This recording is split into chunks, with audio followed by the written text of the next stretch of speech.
A century ago, the skies opened up and dungeons appeared. The monsters that emerged from them were impossible to defeat with conventional weapons. The only ones who could fight them there were people in whose bodies, simultaneously with the appearance of the dungeons, supernatural abilities awakened. Thanks to them, the world found stability, while monsters, mana, and a new civilization took root. Some of the awakened became hunters, whose job it was to destroy these creatures. But aren't there too many hunters after decades? Once the secret mechanism was revealed, it became possible to artificially awaken people. Anyone who had enough money could use it. Any no-name, previously insecure wimp could become a cool awakened person who will not go unnoticed. The number of people wishing to become hunters naturally also increased, and the great era of hunters dawned. The obvious problems began. Therefore, the government instituted a professional exam. Only those who passed it were allowed to become active hunters. Naturally, educational institutions appeared that prepared people for passing this exam. They provided all the necessary information, trained students. Eventually, private institutes appeared.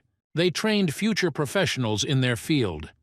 Such institutions began to be called hunters' academies. To become a hunter, you now need to attend the academy. Fists that defy the heavens. If you can hold them, you can turn them over. Professor Atlas. Once you know Manu, you will see the whole world, Professor Merlin. The moment your mind fails, strength becomes nothing more than useless dust, Professor Gautama Buddha. And the establishment that our hero goes to is in a completely different dimension than the others. So now we need to decide which lesson he should take. But let's start from the beginning. Alan Jefferson, age 27, naturally awakened. He was given more power than most at birth. However, in order to pay off the debts of his parents who died in a mysterious accident, he has been transporting dead monsters for 9 years. There is only one thing that helps him endure such hard work and psychological pressure from Dolgoff, and it is his dream to become a professional hunter. Colleagues asked how Alan is doing with becoming a hunter. The hero is still looking for a good academy, but there aren't many expensive ones. There's no escaping this. The academy is a must. That's right. Most of the teachers at these academies are active hunters. They share their experience, teach all sorts of cool tricks that you need to know before risking your life. Because of this, a huge gap has formed between the uneducated and those who have graduated from the academy. The time has come when, in order to become a hunter, it is necessary to study at the appropriate institution. And Alan finally saved up some money, a whole $40,000. Now he has enough money for a year of study at the academy. The hero would like to go to a better place, but they are too expensive, and this place is not so bad. Suddenly, Alan saw an advertisement for the Academy of Transcendence pop up on his screen, the first time he had heard of it. He clicked on the link. The paradigm has shifted. Transcendental rage is about to strike the universe. The experience and knowledge are carefully selected by teachers who are more than 10,000 years old. Individual tasks for each student. Hundreds of positive reviews from students of all ages. The phrase that the viewer could also become one of them appeared on the entire screen, and the video ended. Alan is shocked. What kind of lunatic created this ad? Their website is the same as any other academy. But the names of the teachers are strange. Atlas, Gautama Buddha, Merlin, and so on. I should see who it is. Alan turned on a video of the Great Sage, whose real name is Sun Wukong. His main weapon is the Ruyi staff, however. Sticks and spears are not fundamentally different from it. So far, the lesson seems fine, given its concept.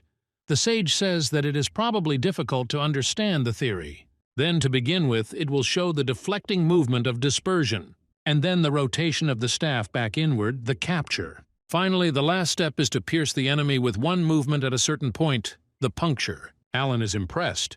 The mountain has disappeared.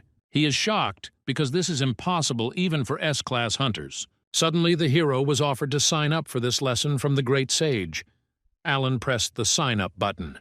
He is not a member of the Academy. The registration membership fee, considering the hero's situation, will cost $40,000. The hero is shocked. Does it really cost money to even create an account? And when he saw the amount, he even screamed. Alan decided that they were charlatans and continued working. His colleague thought that he was entering the academy since he was so happy. The hero said with a smile that he calls the establishment the Ark, and the teachers there are not bad. The man asks not to forget about him when Alan becomes rich. They even agreed that the colleague would deal with the monsters Alan had caught, and everything seemed to be fine. But someone once said that life seems like a comedy from afar, And a tragedy if you look at it. The crane chain broke and the huge carcass fell on Alan. To laugh sincerely, you need to accept your pain. The doctor said that the hero has nerve necrosis in his legs. It seems that the broken bones were enveloped in nerves during the healing process, all because of the awakened one's rapid regeneration. But the boss refused to pay compensation because what would happen to the reputation if the world found out about the incident at the Enterprise? The operation will cost a whopping $40,000 and needs to be performed as soon as possible. If you wait a little longer, the nerves will become permanently attached to the bones and doctors will be unable to help. That's why you need to be able to look far into the future. And Alan looked into it while he endured this hellish labor for 9 years. All his savings were spent on the operation. All that was left was the $3,000 that Mr. Bennett had given him. Alan doesn't know if he can go through this again. Suddenly, a notification comes to his phone. The past of all Transcendentals is always insignificant and insignificant, so there is a special offer for new students. This is the same academy. After that day, Alan could not find it again. He sent a registration request, and after assessing his situation, the sum of $3,000 came out. The hero was surprised. Last time it was $40,000.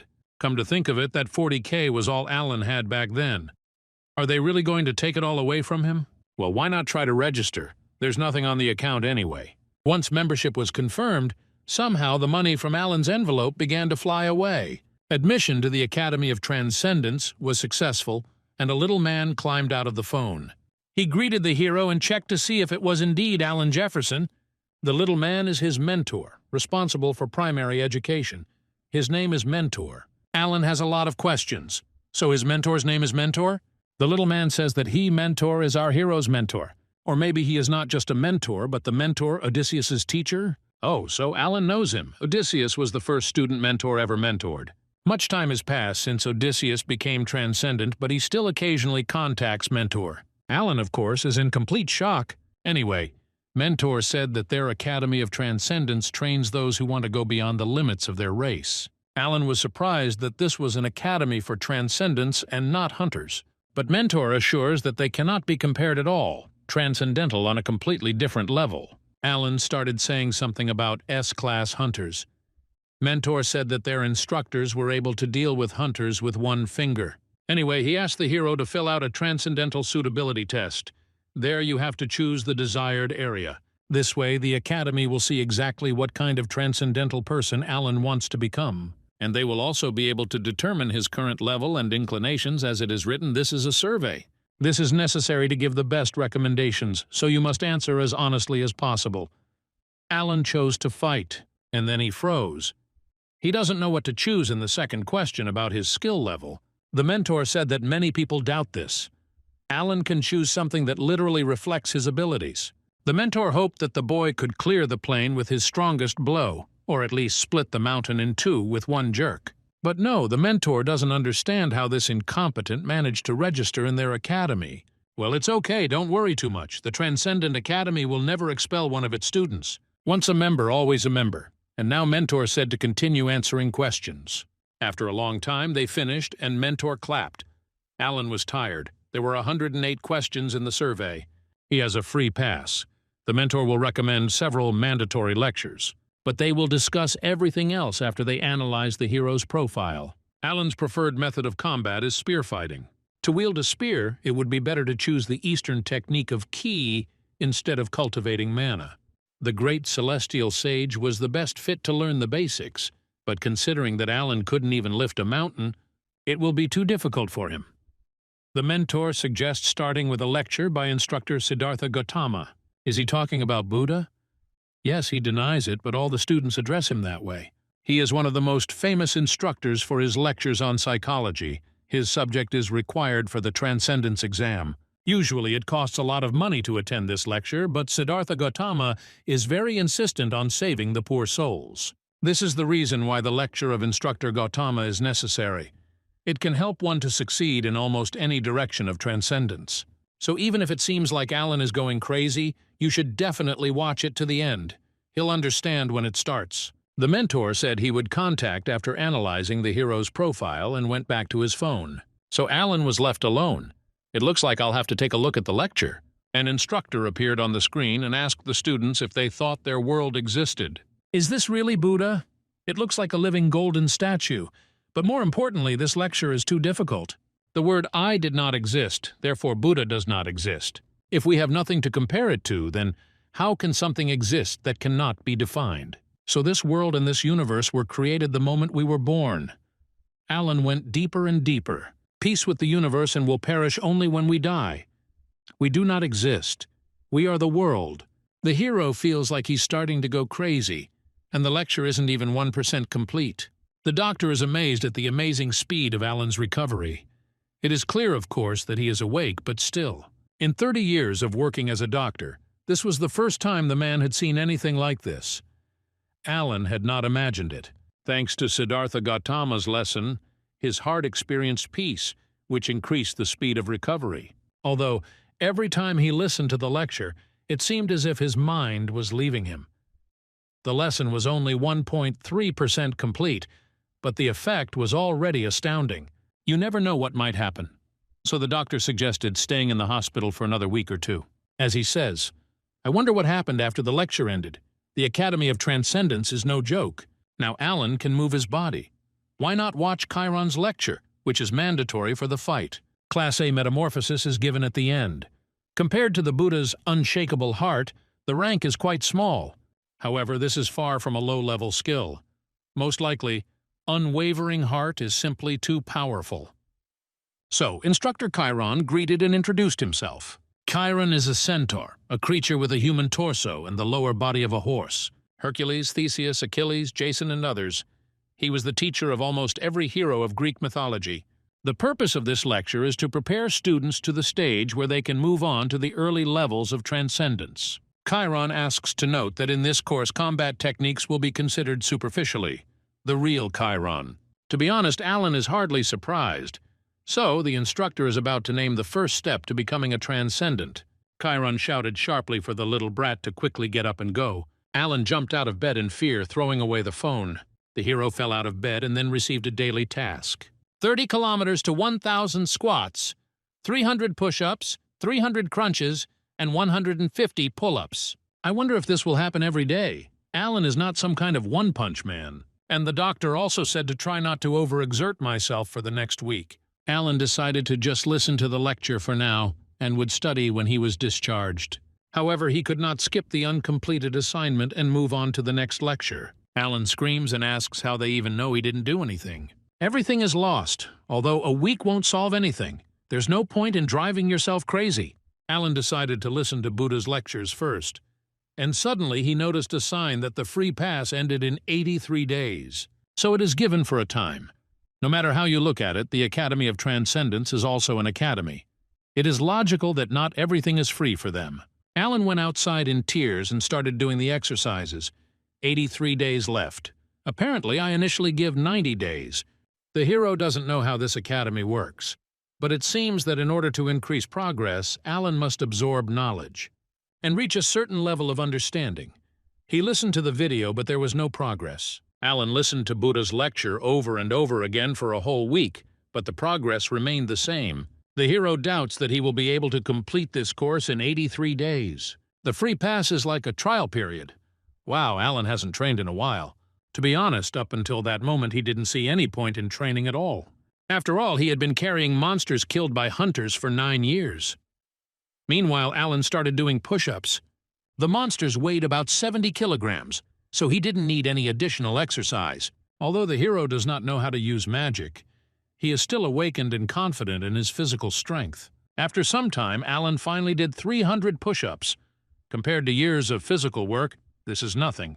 He decided to keep up the pace and continue on, but only 81 push-ups were counted. Alan lay down on the ground again and did his best push-ups. This means that imperfect push-ups and exercises in general do not count. Alan finished only in the evening and fell to the ground from exhaustion. What madness, he couldn't take it anymore. And this is what needs to happen every day. A couple of days later, the hero again came out of the ward into the hall to go to training. The granny patient gasped. The young man is getting better every day. Alan asked how she was doing. Oh, he's working hard. There was breaking news on TV. A level 4 giant was discovered in Seoul at 5 a.m. this morning. The association claims it was in hibernation, which, as it turned out, the monster transportation service didn't know. So the giant found himself in the center of the city where he woke up from his sleep. Many could have died, but by pure chance there was an awakened one nearby who repelled the monster's attack. It turned out to be a student from Gaon Academy. Granny said that the hunters saved them again. Truly great people. By the way, she remembered that the young man was himself awakened. Alan timidly replied that yes. So he's a hunter and he will also be shown on TV someday. Suddenly, a man sitting quietly nearby, having listened to the entire conversation, said that TV doesn't show just anyone. He said with a nasty face that it is very difficult to become a hunter now. The chance is 1 in a million. Granny was surprised how everything had changed. In her time, it was different. Afterwards, the man turned to Alan, calling him a student. He doesn't even study at the academy. He just wastes his time training. The man said that Alan would never become a hunter. It would be better to just give up and not waste his youth on unrealistic dreams. The granny scolded the man for the way he spoke. Alan clenched his fists and said that he would decide for himself what to do. So let the man get on with his life and not interfere with his. The man got angry at the rude man and stood up. By the way, it is worth listening to the advice of elders. A pipe dream? Total nonsense. Alan is a student at the Academy of Transcendence, and within a week he felt the effect of the training. At the Transcendent Academy, he will be able to become a professional hunter, and he will definitely do so. In the city center, one girl said that she was tired of being a hunter. What's the point of this academy anyway? Everything costs money. There are almost no students. She killed a whole mountain of monsters and then said that you could die of boredom like that. Finally, Alan is home. He was in the hospital for 2 whole weeks. His apartment may be small, but it is the best. There's still a year left until the hunter exam. How much money is left in the account? Alan has nothing at all. By the way, he had already finished the task. The hero had no time to watch the lectures, because the next day was already starting, but maybe today would work. Alan would start the next lesson.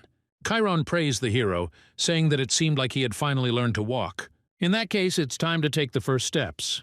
The first step towards becoming transcendent is feelings. The next morning, Alan returned to work. The boss thought he needed some complicated operation, but it turned out to be a trifle. The hero was deprived of intelligence, since he decided to come back here. If something like this happens again, he won't get off so easily. As if Alan wanted to come back. There is no choice, he doesn't even have anything to eat. But apparently the boss feels guilty, even if only a little. During the break, Alan thought about it. After all, it all comes down to money. If he doesn't work, he won't have anything to eat. And if he works, he won't have time to study. If he doesn't complete his daily task, he won't be able to listen to Chiron's lectures. So maybe it's worth at least reviewing the previous classes.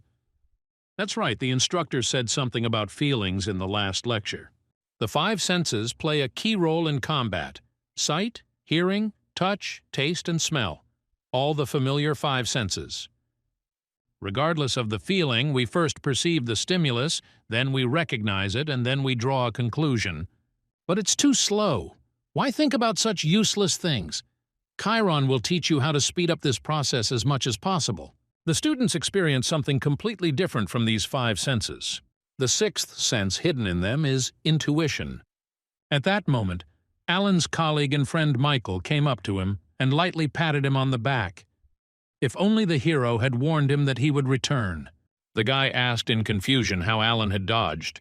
Did he have eyes on his back? The boss told them to get to work quickly. Michael asked the hero if he could handle it. It was at least 200 kilograms, and he could easily overexert himself. Alan said it was okay, let him download it. The hero has 3 huge parts of the monster on his back. What a lively fellow. It looks like he really is okay. Strangely, Alan felt as if power was overflowing him. He began to squat. Maybe he'll at least do his daily task. There won't be time after work anyway. Alan did 1 squat and decided to check if he was doing it right. He was surprised that 1 squat was counted as 3. So the extra weight means more efficiency. That's just awesome. Michael shouted that his friend needed to rest and offered to help. But Alan didn't even listen. Why spend time on exercise when he can train while working? It doesn't matter how he trains, only the effect is important. The more weight, the less to do. It turns out that you can work and spend time usefully. 2 birds with 1 stone. After work, Alan immediately fell on the bed. He's going to die now. Combining work and classes turned out to be very effective but very difficult. Seriously, who would even think of training and hauling monsters at the same time?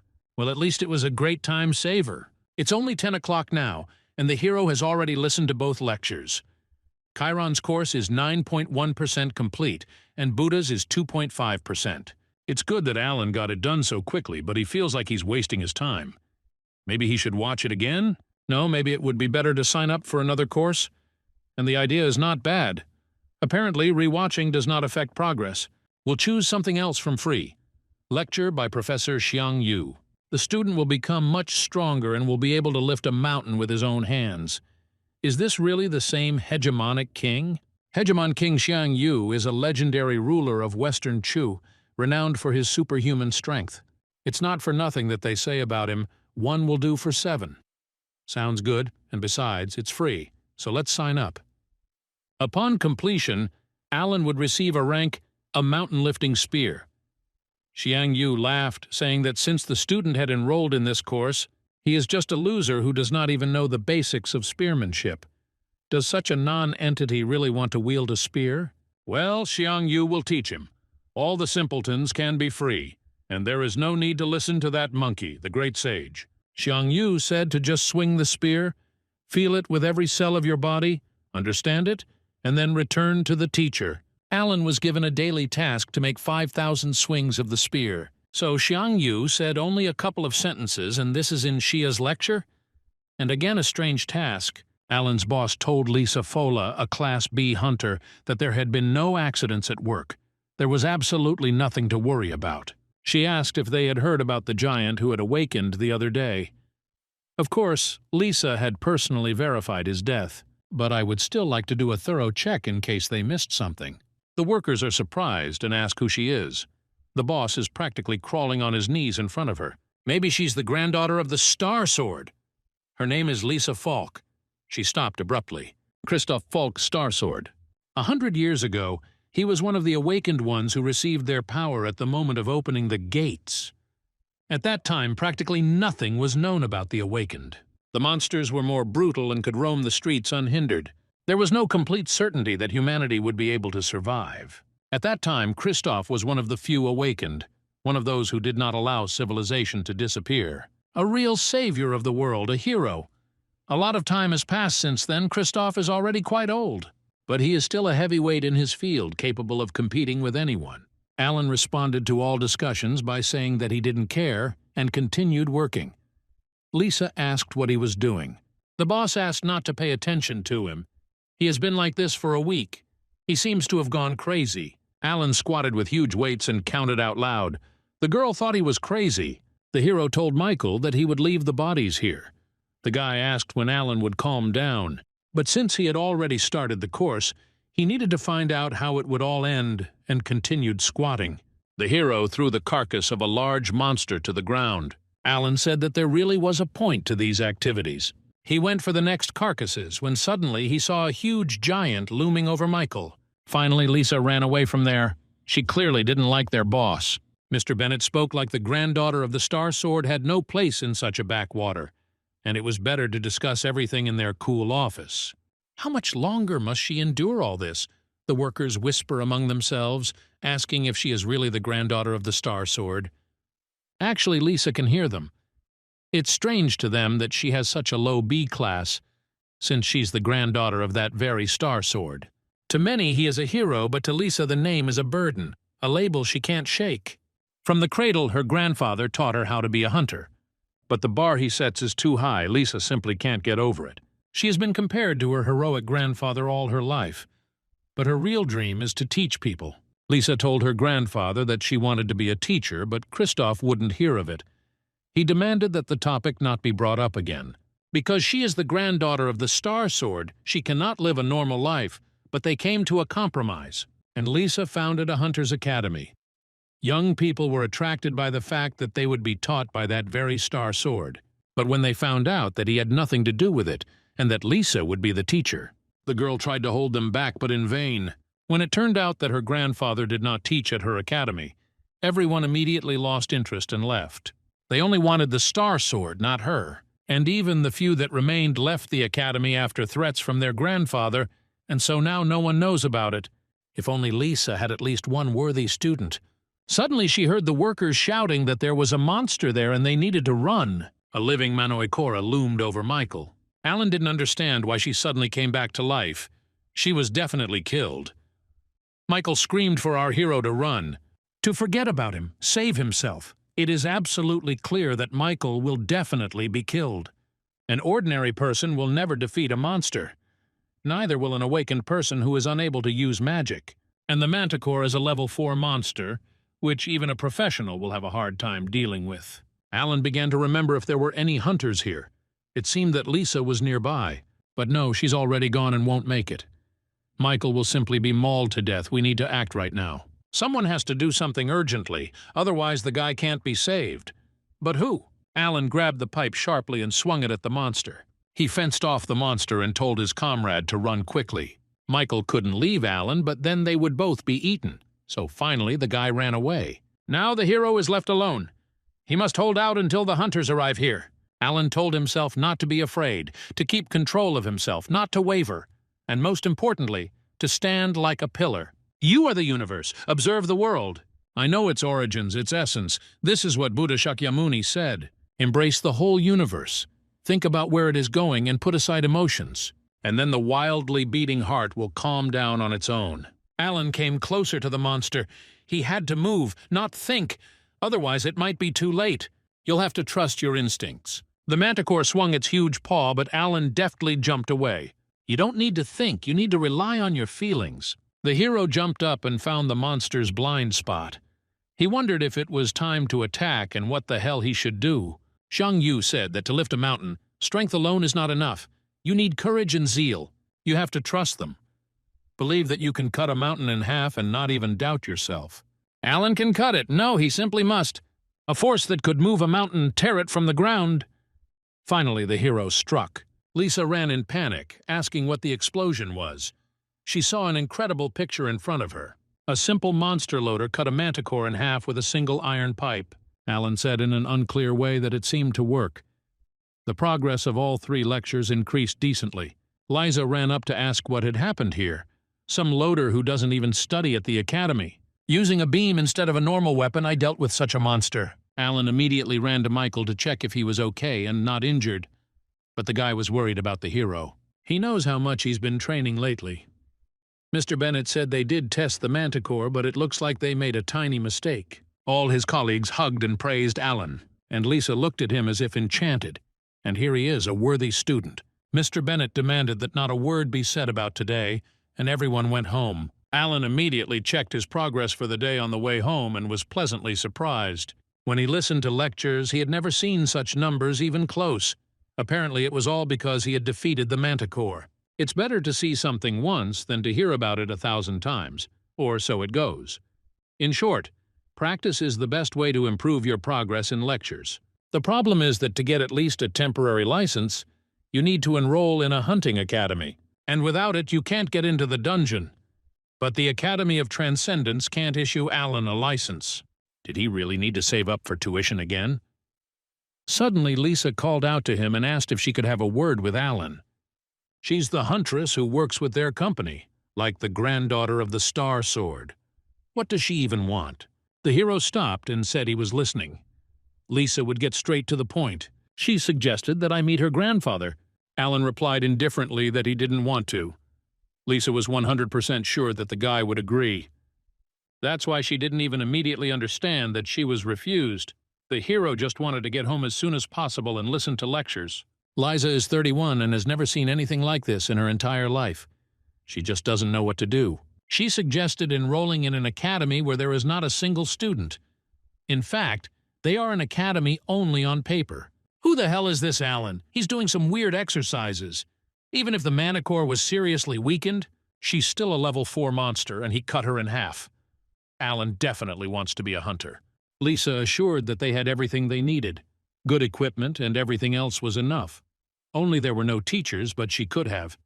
Alan said he doesn't want to. He doesn't need any teachers. And suddenly Lisa asked, what if she persuaded her grandfather to take him on as an apprentice? Every hunter dreams of learning from the Star Sword. Is it possible for the boy to miss such an opportunity? But Alan again replied that he wasn't interested and moved on. No, Lisa wouldn't let him go just like that. She screamed that the exam had a written part and that she would pass it like a hero. He replied that he would manage somehow. And what about the dungeons? He can see it himself. He can be sent on a raid right now. But for that, he needs to be a student of the academy. What does Alan care about her academy? Only government-approved academies have the right to issue licenses. And then Lisa said that they had actually already been approved. If the guy agreed, he would be able to go into the dungeon tomorrow. Alan slowed down. There was no retreat. He says he doesn't need teachers? Good, Lisa won't interfere. Give him a place to train on his own and not charge him a penny. So he just has to enroll? There's no such thing as a free lunch. Alan asked Lisa what she wanted from him. Until he becomes a hunter, he will represent her academy in competitions, and he must also tell everyone that he studies here. An extremely advantageous offer, as Alan will solve all his problems at once. At the same time, practically nothing is required of him. However, he asked why him. Lisa replied that it was all because she saw potential in him. Well, not bad. A mutually beneficial relationship. The hero extended his hand and introduced himself as Alan Jefferson. Lisa also extended her hand and introduced herself. But the hero wants to say at some point this relationship will exhaust itself. The next day, Michael called Alan. The man asked what the hero had done yesterday. The boss had been fired. That's it. Actually, yesterday, Alan asked Lisa for something. Namely, to tell their company that because she doesn't like the boss, she won't work with them. Alan didn't think he'd be fired right away. Well, the main thing is that Mr. Bennett is no longer here. Everyone is just glad. Meanwhile, the hero had already come to the Hunter's Academy, where Lisa met him. She handed Alan a temporary license, effective as of yesterday. The hero had his doubts, but she really did fix everything. Although he has not yet become a professional hunter, he has already taken the first step towards his dream. And this is just the beginning. Alan asked me to tell him how to go on raids. Lisa answered mysteriously that there was no need for that. She had prepared a weapon for the hero. Let him choose what he likes. Once he chooses, they will go to the dungeon. Lisa had already signed the contract. She thought that Alan wouldn't mind. The hero took the pipe and started to kill the monsters. It seemed like someone said that they wouldn't interfere. So why did Lisa go with him? But Alan is the only student at the academy. How can she leave him unattended? But let him not worry. You could say that Alan has an individual lesson. Only the most capable students get this opportunity. The hero is in the dungeon for the first time. Lisa is his lifeline, although only kobolds live here. You can't let your guard down. Kobolds are level 2 monsters. They are ideal for training beginners with no combat experience. Luckily, Alan easily penetrates their magical armor, just like in the fight with the Manticore. Although attacks that aren't imbued with mana should simply bounce off their defense. It's somehow strange that the hero's attacks are so effective. Besides, the progress of the lectures is growing slowly. Of course, not as fast as from killing the Manticore, but good progress for 2 kobolds. Definitely worth it. Plus, you can make some good money in the dungeons. Alan told Lisa it was time to speed up. It was like he was getting lucky, like in a video game. Lisa knew right away that something was wrong with him. But what is this fool doing? She is scared, muttering that she should stay away from the Hydra's poison. Ever since they got back from the dungeon, Alan has been staring at his switched-off phone. How many hours has he been sitting like that? The worst part is that the weirdness is just beginning. A newbie who finds himself in a dungeon for the first time chops down kobolds like a trained professional, constantly doing some strange exercises with the killed monsters. It would be better to call a special service than to drag them himself, but he decided to save money. Lisa won't be able to hide from her grandfather forever that she has a student, but she can't stand it any longer. Alan shouted that it was already midnight and he hadn't heard the lecture. Was he Cinderella or something? And what kind of lectures? Lisa doubts whether she made the right choice. Alan beams with happiness. He had no idea that he could earn so much in a day. Of course, he carried and cut up the carcasses himself, so it wasn't easy, but all the efforts paid off. The problem is that all this takes too much time and effort. I didn't even have time to listen to the lectures. Maybe we should ask Michael to work together. The hero trusts him and they can stay in touch. And if the man opens his own business, then everyone will benefit. Alan will write to him when he has time. Now the question is what to do with the money. Of course, he can start saving again, but he thinks it's better to spend it usefully. By clearing dungeons, Alan both earns money and increases his progress in lectures, but everything is going slower than he expected. The last kobold didn't give anything at all. Is there a quick way to become stronger? Become as strong as the great heavenly sage Sun Wukong? That's right, Sun Wukong. Alan saw a part of his lecture. Before, the hero didn't have a penny, so he even forgot about him. But now he can afford it. Basics of fighting with a staff and spear. Dispersion, capture, and piercing.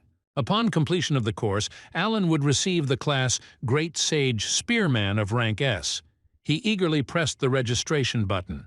However, the entrance fee is a whopping 27 billion won. Damn, that's some transcendental amount. So that's why the Academy is called that. Even an S-class hunter can't earn that much. Well, it can't be helped. Sometime later. I don't have time right now anyway. I wonder if they still sell anything at the Academy. Since there is no money for lectures, maybe he can at least buy equipment. Opening a transcendental shop with training equipment made for their students, Alan was amazed. I can't believe my eyes. The elixir, the Aegis shield, even the Longinus spear. Even if these are replicas, they are legendary items. And this is what they call training gear. Even Alan, who doesn't understand weapons, understands that this is something incredible. It means that all this was done by Transcendence. Who would have thought that you could get a legendary weapon so easily? Well, let's see what Alan will need. He decided to buy a copy of the Spear of Longinus. The dawn of individual value began. In the morning, Lisa noticed that Alan was training even harder. He knew that the spear would be expensive. He assumed that even a copy could cost several million.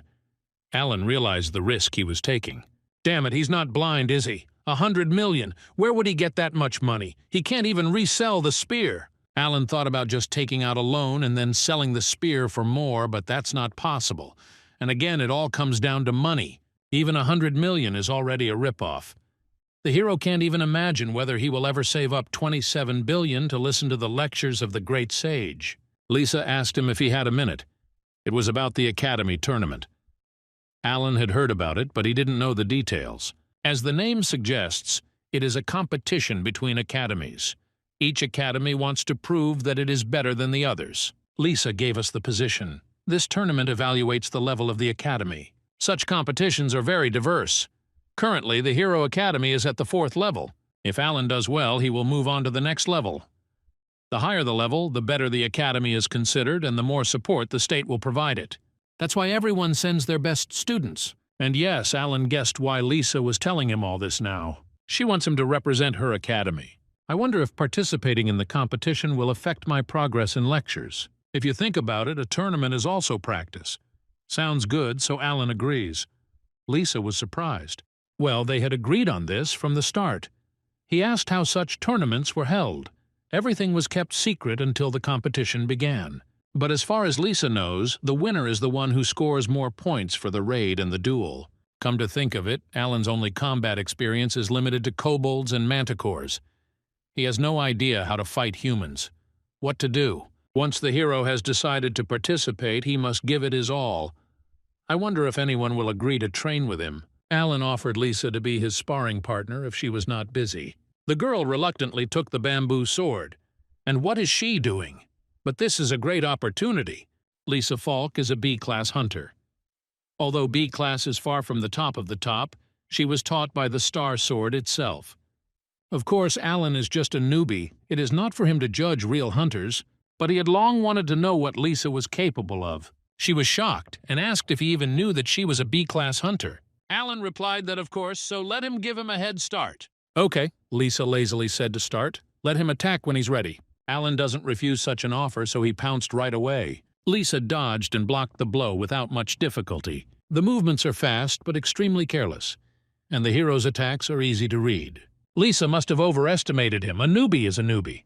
He doesn't know where he got the confidence that he could fight her, but now Lisa will finish him off. However, she was simply shocked to see that Alan blocked her attack. Of course, he did it with great difficulty. His hands were shaking. But Lisa was shocked anyway. She didn't understand how Alan managed to block the blow with magic. The weapon should have slipped out of his hands, and her sword would be right at her throat. That's how it should have been, Alan said with a smile that he would fight seriously then. His movements changed, his attacks became more precise and faster. And it doesn't compare to what was Xiang Yu said to start with obvious attacks. then dilute them with feints, in other words, distracting blows. But who asked to make obvious attacks and obvious feints? If the opponent is able to assess the situation, he will change tactics. You can't think that the enemy will stand like a pillar and expose himself to blows. Obvious attacks will be met with obvious blocks. When you reflect the blow, you need to rotate the spear back. And Alan repeated this until the enemy opened up for his real attack. And when the moment came, he put all his strength into the blow. Danger appeared in Lisa's eyes, and she reacted instantly. Amidst the cloud of smoke, she tried to understand what it was. And then she saw Alan, who had flown into the wall, exhausted. What did she do? She hit with all her might without even thinking. The hero said he was fine, but in the end he lost. Lisa can't believe it. He seriously thought he could win. But he did realize he was fighting a B-class hunter. Yes, a hunter is still a hunter. Fighting like a monster won't work. What's the difference between Alan and a professional hunter? He still has everything ahead of him. Suddenly a notification came. The progress of the lecture grew as the hero expected. So it is necessary to develop in different directions. Yes, in video games it is not so. Alan understands that Lisa is free before the tournament. Then he has to practice more when there are no raids. It will be useful for him. The hero got it badly and he wants to continue fighting him. But who cares about his oddities? The main thing is that he tries. Lisa promised to work with Alan every evening. She would do everything he asked, and if he won, she would give him all the prize money. Alan is perplexed. He didn't know they also give money there. Lisa began to remember how much there was. It seemed like $100,000, something like that. The desired spear immediately popped into Alan's head. He started asking with shining eyes when this tournament was. Lisa replied that another 2 weeks were needed. Alan did not waste a minute. He asked for sandbags and then to break off something from the wall. Something heavier is needed, otherwise it won't be as effective.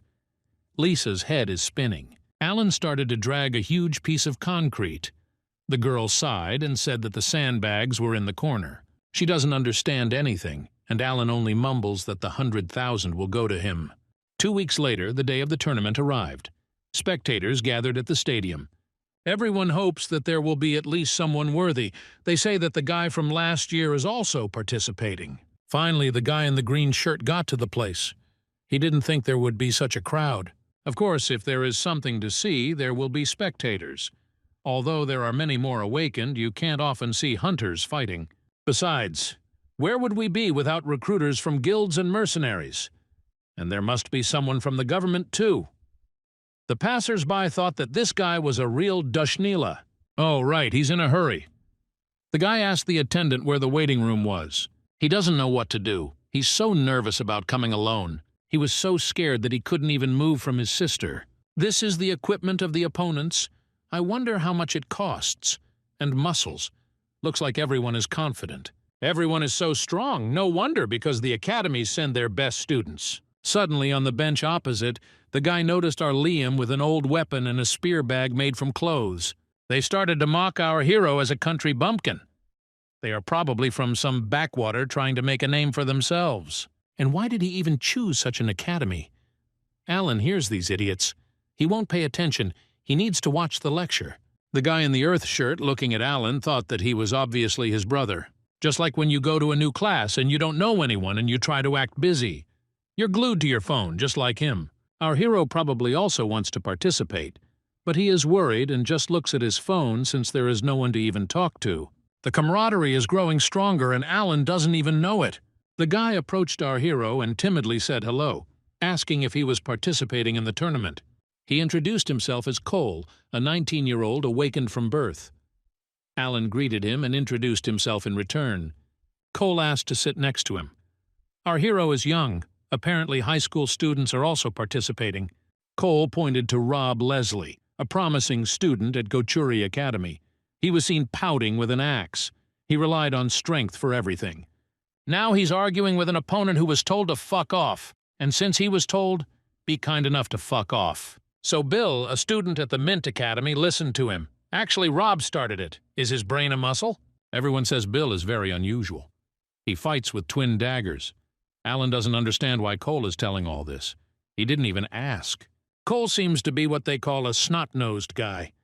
The guy said he was just interested in stuff. Off to the side, Shawn White, a student at Revenant Academy, told the boys to keep it down. They weren't alone, after all, and Shawn quickly calmed them down. Cole said that this is a gifted student of the Revenant Academy, and in fact the winner of this tournament. Cole asked how that was. Isn't he a contender for victory? He usually doesn't participate in the tournament. He says he has no reason to fight such weaklings. Apparently something happened at the academy, and they decided to send him away. And since he's here, the winner is obvious. Cole asked if our hero had heard of the Star Sword. Well, who hadn't? They say his granddaughter invited Shawn to her academy. Cole doesn't know why, but he refused. He must be very confident in himself to reject the offer of the granddaughter of the Star Sword itself. No, Alan thinks the reason is different. Lisa doesn't have a single student except him. Shawn knocked over the trash can, screaming about why he had to compete with such losers. If it weren't for Uncle's wish, we would have moved to the 3rd level long ago. Even if the scum managed to win, it will still remain scum. Winning a tournament like this won't bring him recognition. If Shawn had known that things would turn out this way, he would have agreed to that girl's offer. He refused because he didn't want to study at some unknown academy, but after all, she is the granddaughter of the Star Sword. But he could have just used her and then gotten rid of her. Suddenly he noticed Alan and thought, what a plebeian he was. How bad could it be that even such people were participating now? The first stage of the Academy tournament will begin soon. The stadium was so crowded that it was impossible to push through. The man apologized to the girl for pushing her and went to his friend. The photographer asked what was going on. Maybe he met an acquaintance. No, she just reminds me of someone. The first stage is now going to be a race in the labyrinth. They only said that you need to get out of the labyrinth, and also that you can't attack other participants. No more details. Even though this is a level 4 competition, it is unlikely that they made an ordinary labyrinth that only the luckiest person can pass through. There are most likely a lot of monsters there, from which the students will receive clues leading to the exit. The man thinks the judges are checking to see if the contestants have all the necessary skills for a dungeon raid. By the way, the students are strong this year. They showed Shawn in close-up on the screen. You can tell right away that he's on another level. The audience doesn't really understand much about it, but he's just incredible. Many people think that Shawn is a clear winner. Lisa stood up from her seat when she heard his name. What was he doing here? Oh, she got that man's attention. She can't let anyone know that she's the granddaughter of the Star Sword. She wants to watch the tournament in peace. I wonder how Alan is doing. As he thought, the wall cannot be broken through. Well, I'll have to get out like everyone else. If I'd known it would be like this, I would have signed up for Theseus's lectures. If you use the power that lifts mountains twice, you can break the wall. Theseus is a hero of Roman and Greek myths who slew the Minotaur and escaped the labyrinth. Alan would have learned a few tricks for navigating the labyrinth. Having reached a certain point, he came across a fork in the road. Well, he will follow the main rule.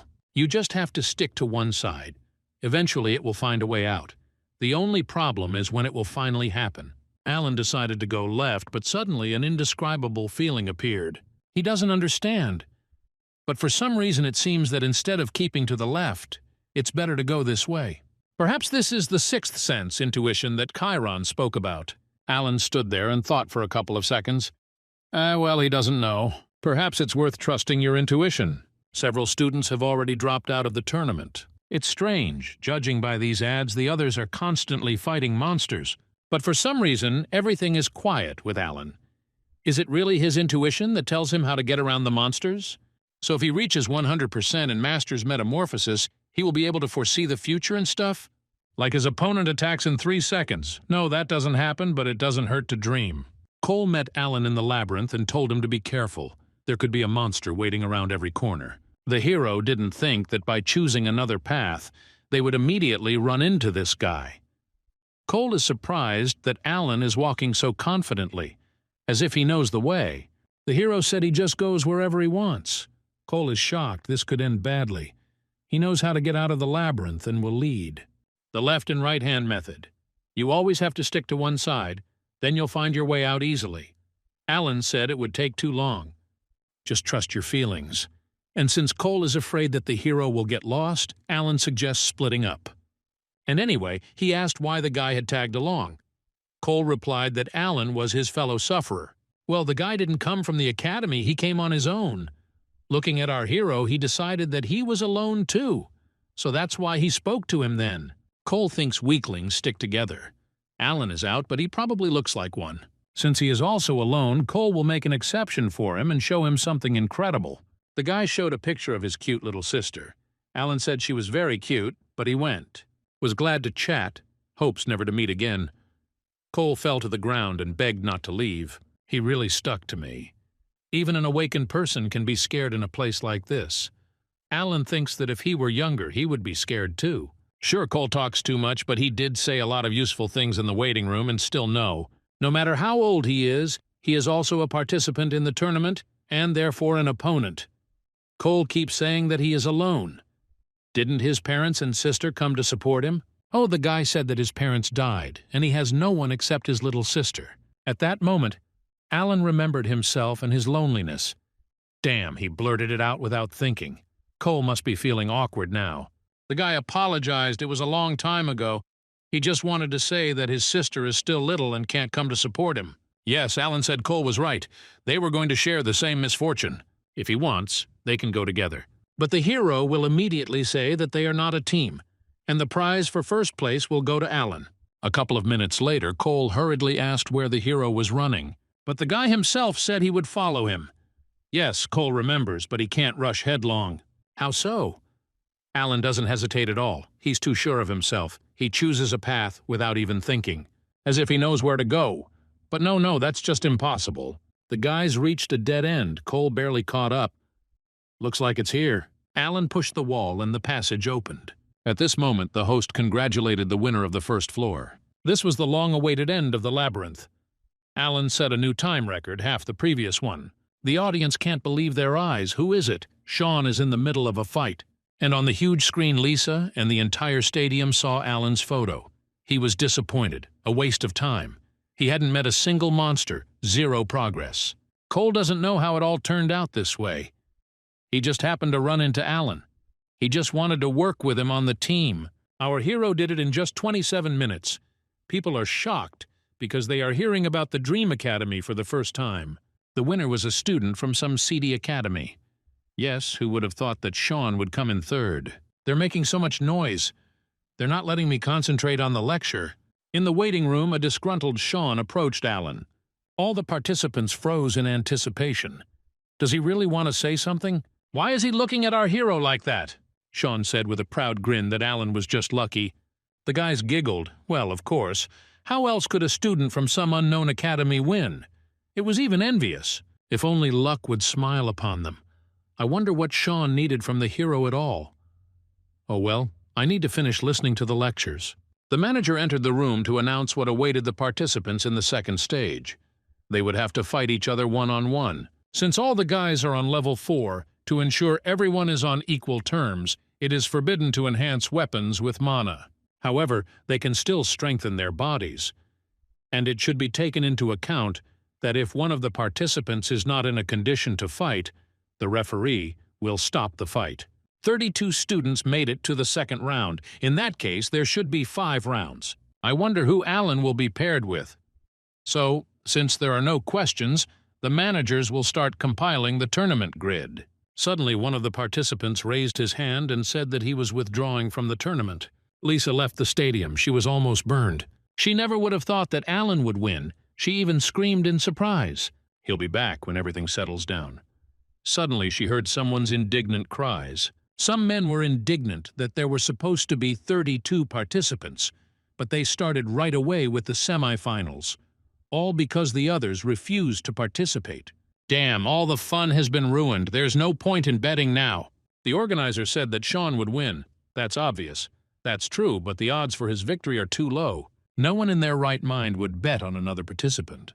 But suddenly someone placed a suitcase on the counter with a bet of 100 million won on Alan Jefferson. Everyone looked at the man in the robe as if he were crazy. They began to explain to him that Alan was just lucky, and no one had heard of his academy before. Who was this man? Back in the waiting room for a few minutes. The guy withdrew from the tournament. Cole heard that this is not uncommon in level 4 tournaments. The same ones always win. They say Shawn doesn't care about the rules. If you fight him, you'll definitely end up crippled. No one would want to be paired with him. They are level 4. If they get hurt, no one will care. And besides him, there are serious opponents. The boys decided that if they continued, they would simply serve as a springboard for their already famous academies. Better to just give up. Thus, almost half of the tournament participants withdrew from the second round. And that's how it all started. Cole started to rush around and panic, and so there were only 5 left. The 2 of them, Shawn, Rob, and Bill. First fight, Alan Jefferson and Rob Leslie. The second match is Shawn White versus Cole Stanley. Bill gets an auto win. Alan won the first stage. I wonder if he gets to the final now. Will he be first regardless of the result? The hero asked why Cole was shaking. The guy was shocked that Alan wasn't afraid. Soon they were going to duel, and he still has to fight Shawn. The fight hadn't even started, and Cole had already written himself off as a loser, because Cole knows it will happen. Then Alan asked why he should participate. Let him film. But the guy timidly replied that he couldn't. The manager came out and said that Alan and Rob were coming on now. The hero told Cole that since he had decided to fight, he should fight to the very end. Who knows? He might even win. Alan had already risen from his seat to go on stage when suddenly the guy grabbed his hand. He asked if the hero wasn't nervous. Alan replied that of course not. He only cared about how much experience he would get for the fight. Cole asked what he was talking about, but the hero quickly left. The 100 million won would be his. So, all the spectators have been waiting for this moment for a long time. Now that all the punks have been eliminated, only the strongest remain. Let's meet the participants of the first fight. The new record holder of the race in the Labyrinth, who beat all the monsters, talent or banal luck, a participant shrouded in mystery. It was a good presentation that everyone withdrew from the competition. Rob said that the hero's luck would not help him here. Before his crushing power, any tricks and ruses are useless. He will grind anyone into dust. A giant with an axe, Rob Leslie from the Gochuri Academy. What a pity. Alan won the first stage and immediately ran into Rob. Apparently luck turned against him. Well, who knows? The hero replied that it was too early to judge which of them was lucky. Rob was furious. He would make Alan regret his words. Cole watched the start of the match closely on television. But then, looking at his opponent, he thought that it was not the time to worry about others. After all, very soon he will come face to face with Shawn White himself. Cole trembled and remembered Alan's words. Once he decided to fight, he had to fight to the very end. Who knows, maybe he could win. Hell, that's not it. Both Rob and Shawn represent famous academies. The likes of our hero are no match for them. Cole decided to give up before it was too late, but he was distracted by the enthusiastic cries of the participants. Nobody expected this. The fight was over in the blink of an eye. The winner of the duel is Alan Jefferson from Dream Academy. Shawn leaned against the wall and said that the place of scum is with scum. Cole stood up abruptly and said that he would show Shawn too. Let's go back a few minutes. You wouldn't expect anything less from Rob, devastating force. But Alan easily dodges his attacks. It seems that luck is still on his side. Rob doesn't understand what's wrong with this guy. Rob attacks without stopping, so much so that he himself is already exhausted, and Alan seems not to take him seriously. Rob can't figure out why his attacks aren't working. He swung his signature blow at Alan, but our hero knocked the axe out of his opponent's hands with one swing of his spear. Rob fell to the ground and shook. No one expected this. The fight was over in the blink of an eye. The winner is Alan Jefferson from Dream Academy. The hero was upset. The progress of the lectures increased by only 1%. Alan thought he would get more for fighting other students. Many have surrendered, so there will be fewer fights now. And the time until the end of the free pass is getting shorter and shorter. The hero will not only not have time to complete the Buddha course, but also Chiron and even Xiang Yu. He needs to tighten his belt to save up for a spear and extend his pass. Alan simply must win. As soon as the hero entered the waiting room, Cole was already standing at the door. The guy was agitated, shouting that Alan, it turns out, is strong. The manager entered the room and told the participants of the second fight to get ready. Cole and Shawn were invited on stage. Shawn nudged Cole's shoulder, telling him to get out of the way. Cole asked if Alan remembered what he had said in the maze about sticking together. Cole doesn't know why, but when he saw our hero, he felt a kindred spirit. And so when he defeated Rob, the guy was happy, as if he had won. But at the same time, he envied the hero. Cole is never lucky. He has no talent, he is not that strong. The guy just wants his sister to be proud of him. The manager called him again. Cole ran, and Alan told him to give it his all. The hero grinned. They will meet in the final. Cole muttered under his breath that he could do it, that everything would work out. Shawn told me to stop mumbling, it's annoying. In general, everything is infuriating. It is a huge humiliation for him to participate in such a tournament. And this trash is his opponent. The referee said that before the fight he would remind him of the rules again.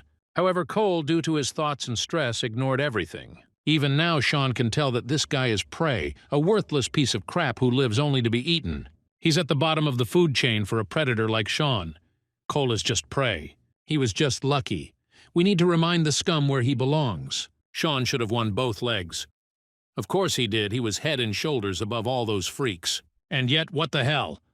Cole, though, with shaking hands, raised his sword. Does this wretched thing really think it can win? Shawn asked the judge when they would start. The man replied that the guys would be announced soon. So now it's time for the second fight of the second stage. Cole believes he can handle it, just like his brother Alan. And Shawn thought that there was no point in this tournament in the first place. He decided to end it all with one blow. Shawn, as always, lives up to expectations. He immediately unleashed a mountain of furious, precise blows on his opponent. Cole is bound hand and foot. The judge doubts he can hold out much longer. Shawn hit him in the chest with the hilt of his sword and told him to sit down and keep his head down. Cole is down and writhing in pain, is that all? He can't beat Shawn, but it doesn't matter. He's no match for him. Is there really nothing Cole can do? He wanted his sister to be proud of him. He wanted to become as strong as Alan. And at that moment, Cole began to rise. He decided he had to hit Shawn at least once. If only I could touch him with at least the tip of my sword. Cole almost touched Shawn's face with his sword, but then fell down exhausted. The crowd rejoices. The winner is a well-known guy from the Academy Revenant. It's no wonder people understood that that kid wasn't fit to hold a candle to Shawn. Shawn clearly doesn't belong in a level 4 competition. He's a beast, but he's a master of his craft. There's a bleeding wound on his cheek. The vile scum has hurt him. Suddenly, Shawn heard someone's mocking voice. Someone said that he beat up a weakling and didn't bat an eyelid. Maybe this Shawn isn't so cool, and the guy himself still can't believe that the scum hurt him, the elite. Suddenly, Shawn told the judge that he was withdrawing from the tournament. And then he walked up to Cole and kicked him in the head. He was fed up with this freak show. This tournament was a bunch of degenerates. They accept just anyone. Shawn shouts that this is why they won't get anything higher than level 4. The judge asks in a panic what the guy is doing. The fight is already over. If he doesn't stop, the organizers will be forced to take action. Shawn asked, what measures? Not to disqualify him, he already... Aren't the organizers themselves sick of watching these bugs scurrying around, hoping to become hunters? They crawl, forgetting their place. Before Shawn could finish speaking, Alan rushed at him. And the hero kept waiting for them to meet in the finale, but he got tired of it. He'll beat Shawn up right now if he insists, Alan said to quickly remove his foot. Oh, he's talking about the foot on Cole's head. The guy asked, what if he doesn't want to? Then Alan kicked Shawn in the leg and immediately ran up to his friend. This is so touching, Shawn is about to cry. Alan asked what was wrong with him. Did he really like looking down on people? Who in their right mind would put their foot on someone else? If he doesn't understand, Shawn will explain, he's sick of some redneck forgetting his place. Alan asked if they were worse, they couldn't even dream anymore. Shawn snorted. Well, he didn't know that anyone believed in such fairy tales these days. Maybe the hero will also say that if you train hard, you will succeed. Meanwhile, the spectators do not understand why the judges do not intervene. This needs to be stopped immediately. However, this is an order from above and the judges themselves do not understand it. All they can do is watch. Lisa is very worried about her student, back on stage. Shawn said that Alan was even dumber than he thought, so he will tell the non-entity how the world works. Without talent, you are nothing. To succeed, you have to step on heads. There is no place for dreams here. In the world, there are only worthy and losers. That's how it works. In fact, Alan used to think that way himself. All these 9 painfully long years, when the hero endured everything just to become a hunter, he was constantly faced with harsh reality. He hated himself for having neither money nor talent. He hated himself for his helplessness. The job only helped him stay afloat, but Alan could not achieve more. There is probably nothing more pathetic than clinging to something that cannot be achieved through hard work. How many times had Alan asked himself, how would his life have turned out if he had given up, if he had chosen a different path? He was constantly succumbing to fear, doubting himself. This is how many people fall into despair. Alan told the judge to take care of Cole and went up to Shawn and asked him how he felt about it. And after these words, the hero rushed at the guy with a weapon. The judge shouted to stop because it was against the rules. Shawn thought it was some kind of joke and immediately blocked the attack. Called Alan a pathetic little bug. But he himself is still a bug. Shawn threw the hero aside and began to actively attack himself. And he is strong. It's no wonder everyone thinks so highly of him. In the fight with Rob, Alan didn't even doubt his victory. But now... No, the hero tells himself not to think about it. Now is not the time. You just have to go with the flow and trust your feelings. Alan struck Shawn in the chest with the edge of his spear. All the judges are in shock. They demand that it be stopped immediately. Shawn yelled at them to get out of the way. The boy kept telling himself that he was a predator, the top of the food chain. But he doesn't understand why some scum also has the look of a predator. Shawn grinned. It doesn't hurt to dream. But he offered to see what would happen to Alan's dreams when he faced reality. Shawn immediately swung, but the hero blocked.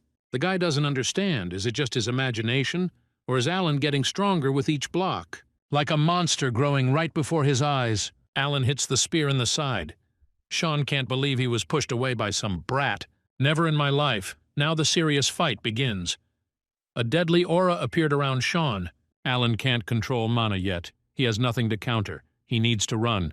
That's the best option. But why doesn't the hero want to run away? That would be right. It feels like if he runs away, he'll betray everything he's learned. In his head, Xiang Yu's voice. He was surrounded by the army of the Chu kingdom. He had already told how their cries and songs could be heard from all sides. One day a student asked him why he rushed at the enemy, since the outcome of the battle was already predetermined. That was it. Xiang Yu had lost, and there was no changing that. To be honest, that was the first time he felt despair. He was afraid, and defeat scared him the most. But Xiang Yu still rushed into battle, and do you know why? It was just necessary. Even if everything points to your defeat, fight. Fight like a beast and believe in victory no matter what. He, Xiang Yu, fought and lost. Even with the power to lift mountains, you can't win forever. That's the true spirit of a warrior. And that is why Xiang Yu became the hegemonic king. The power that tears mountains from the earth will erase any barriers. The spirit that is capable of turning the whole world upside down will rule over it. Shawn yelled at Alan not to rush him. He was the predator here, and they were his pad to wipe his feet on. The guys, with new strength and incredible power, attacked each other. The force with which Alan hit Shawn drove away all attempts by the referees to intervene. The spectators can't wait to see who wins because they can't see a thing because of the dust. And when the smoke cleared, Shawn spat out blood and fell to the ground, exhausted, while Alan stood over him, tired but proud. The whole stadium started clapping and shouting our hero's name. Lisa just stared at him with her mouth open. 2 weeks ago, Alan barely blocked a blow infused with mana, and now he uses aura. Suddenly, Lisa noticed that same man in the robe. He was slowly descending closer to the stage. It was him she saw in the bookmaker's office. The guy took off his hood and screamed that it was impossible. Lisa, of course, is also surprised, but not to that extent. As if Alan had broken the laws of the universe before his eyes. Speaking of which, this guy bet on the hero to win. But when Lisa turned to look, the man in the robe had already left. So Alan was disqualified. The organizers acknowledged that Shawn had behaved in an inappropriate manner, but he had already withdrawn from the tournament. And our hero intervened, being a participant in it. The judge warned Alan about the consequences, but he did not listen. The hero's actions violated the tournament rules, and you can't argue with that. But why didn't anyone stop Shawn before Alan intervened? No problem. The hero knew what he was getting into. Of course, Shawn was also disqualified, although he had already not participated, and enhancing a sword with aura is considered an attempted murder. True, he will not go to court, but the Hunters Association will prohibit him from taking the exam for the next 5 years. Bill was the automatic winner, with Cole coming in second and Rob coming in third. Lucky guy. Victory without a fight is a true victory. Well, the main thing is that Alan's lectures are progressing well. After the fight with Shawn, the experience just skyrocketed. According to Xiang Yu's lectures, it's already more than 50%. If you think about it, That strange power that Alan felt in the battle could have appeared just because the progress had exceeded 50%. Let's see, maybe sign up for another course. The higher the progress, the easier everything is. Lisa caught up with the hero and asked how he was, if he was in much pain. As far as he can see, everything is fine. Alan may look like a weakling, but he is actually a tough nut. Lisa breathed a sigh of relief. Suddenly, the hero apologized to her. The girl asked in surprise why. Alan said that he would have won if he hadn't butted in where he wasn't wanted. Oh, so that's what he was talking about. Lisa said he had nothing to apologize for. She just wanted to know if he was okay. Alan was counting on the cash prize after all, or did Lisa imagine it? Right. At that moment, the hero felt all the bitterness of the situation, so he really forgot. What to do now? He was left without the spear of Longinus, and he still needed to renew his pass. Lisa asked what he wanted to spend it on. Alan replied that he had caught his eye on one spear and really wanted to buy it. Well, it's not scary, but the hero would be lying if he said he didn't regret anything. True, if I hadn't intervened, I would have regretted it much more. I'm sure the money problem will be solved somehow. Cole, waving his arms, ran to Alan. He asked if he was leaving already. The hero replied that he was going to. Cole was silent for a second, then asked if he could become as strong if he trained hard. Alan looked at Cole for a few seconds, and then replied that it would not be easy. In truth, he clearly lacked the talent to become a hunter. Of course, they say that you can achieve anything if you work hard, but the world is cruel. You can't get far on dreams and ideals alone. Alan told the boy that he shouldn't focus on being a hunter. He could do something else. Cole is still young and has plenty of time, so he shouldn't be upset. The guy listened attentively to the hero and then smiled and said that he was right about something. Well, Cole didn't want to spoil anyone's mood. He just came to say goodbye. After that, he thanked Alan for everything and left. The hero then told Cole not to let anyone tell him what to do, be it him or anyone else. The guy has no talent and he can't do anything about it. That's what they'll tell him. They will say that he won't cope, that only failure awaits him. But let Cole remember that no one's opinion should become his reality. If he wants something, go ahead. He has to do it, and the rest is unimportant. Cole finally said that he would visit Alan with his sister someday. Lisa is pleasantly surprised. The hero only replied that he always sticks his nose into other people's business. But she doesn't see anything wrong with that. Besides, Alan has his first fan. The hero said that another student would be better than just a fan. We had to take advantage of the moment and invite him to our academy. After these words, Alan went on. Liza was very touched by the words, "to our academy." Okay, the hero worked hard, so let's buy him a new spear. Let him think that it's his stipend. There is a shop here that her grandfather really likes. They will go there. Let Lisa not hope that Alan will choose something cheap. A man came to a beautiful house and asked the guard if the master was there. Yes, but he was meditating and asked not to be disturbed. However, the matter did not require delay, so the man asked to say that he was waiting. The door opened and Jake Paul, Star Sword's right hand, greeted him. Kristoff seemed to make it clear when he asked not to be disturbed. Or does Jake dare to ignore his orders? The pressure is monstrous, the man can't even move. Jake said in a weak voice that Miss Lisa had participated in the academy tournament. Kristoff weakened his aura, showing that he was interested.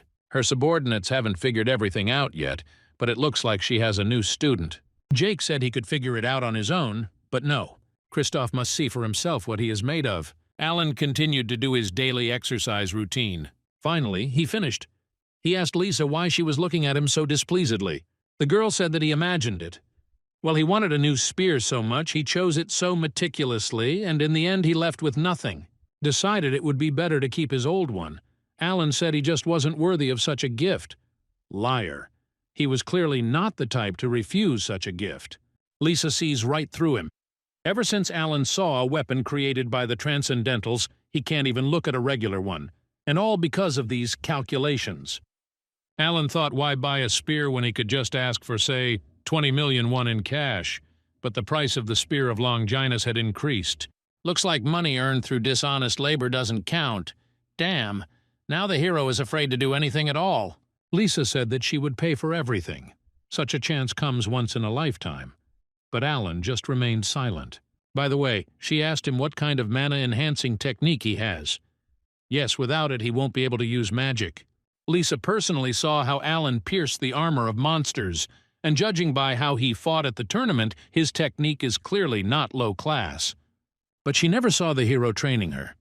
Speaking of which, Alan doesn't know any mana-enhancing techniques. This is a technique that allows you to use mana most effectively. There are many different types of this technique. Depending on the effectiveness, it is divided into low and high-class techniques. Each hunter has his own mana enhancement technique. Some even patent it. That's why Alan wanted to get into the elite academy. He asked Lisa if she was missing the Star Sword mana enhancement technique. She replied that her grandfather forbade it. No wonder, otherwise there would be crowds of students here. But Lisa offered to teach her technique. She created her own. She always wanted to teach. And Alan thought she had no talent at all. Or does she just live in the shadow of the Star Sword? But she's right. A hunter can't do anything without mana. And in the fight with Shawn, the hero felt the difference in power between someone who knows how to use it and someone who doesn't. Since Alan has a new lecture slot, why not take a course on Manette? Liza didn't understand that he was silent. Did she ask something complicated? Well, nothing can be done. Let him remain silent. Lisa wished him luck with the training and went about her business. Alan was surprised. He didn't think she was so businesslike. Okay, if he leaves before she returns, let him close the doors. Alan waved and said not to worry, and continued to think about what course to take. Where is Mentor when you need him? Lisa was embarrassed. Does she really look like she has nothing better to do? Although lately she has. Alan signed up for a lecture by Archmage Merlin. He explains what mana is. In a world governed by the laws of cause and effect, mana is capable of destroying these laws of the universe. That's what it is. Upon completion of the lecture, the hero will receive the S-Class Mentor skill. It seems that Merlin's lesson is making him go crazy too, almost like with Buddha. Well, the professor said that's enough explanations. It's time for practice. Alan was given a daily task again. Now he needs to create 1,000 mana spheres. Well, at least we have to try. The hero stood up and concentrated. Feeling and controlling mana isn't that hard. He thinks it's all thanks to Chiron's lectures, but it's still not easy. Even though Alan can feel mana, he can't give her a shape. And how does he create these spheres? Merlin said to connect his mind to the outside world with mana. He transfers the fruit of his imagination into reality, deceiving it and convincing it that everything happens according to the laws of nature. And the most striking example of this is a force that does not exist anywhere in nature. Manifestation of mana in the form of an aura. Finally, a tiny sphere of mana appeared in Alan's hands. He even doubts that it will be accepted. But Alan is confident that he will get better at it with time. But his studies were interrupted by the cries of a man. The hero immediately recognized the Star Sword. Kristoff came to see who had entered Lisa's academy. But what's this guy holding in his hands? If my senses aren't wrong, it's a clot of mana. It's not easy to create something like this. Alan may look dumb, but he's got talent. There is only one reason why such a gifted guy came to Lisa's academy. He wants to use her. Kristoff asked the guy who he was. Alan introduced himself and said he was glad to meet him. How scary! Who would have known that Grandpa Star Sword would show up? Alan had only seen him online. It was amazing that he finally got to meet him in person. The hero said that Kristoff was probably going to see Lisa. It was a pity, but she had gone on some business. The man was taken aback. In Korea, people only address people by their first names if they are close to them. It seems he didn't address her. Kristoff asked sharply why Alan was still standing. After all, his killing intent, which is in the air, paralyzes everyone below S-Class. It seems that Alan can resist her because of his unwavering heart. The Star Sword demanded to know what the guy needed here. However, the hero does not understand what he is talking about. Kristoff said that with such talent, Alan would have been accepted into any academy. But he decided to get closer to Lisa. Why? Star Sword took out his katana and told him not to even think about lying. Alan began waving his hands and making excuses, saying that they had misunderstood each other. The hero suddenly felt a dangerous aura. Kristoff didn't think he would get an answer so easily. He swung his sword so that Alan barely dodged, another centimeter, and that would have been it.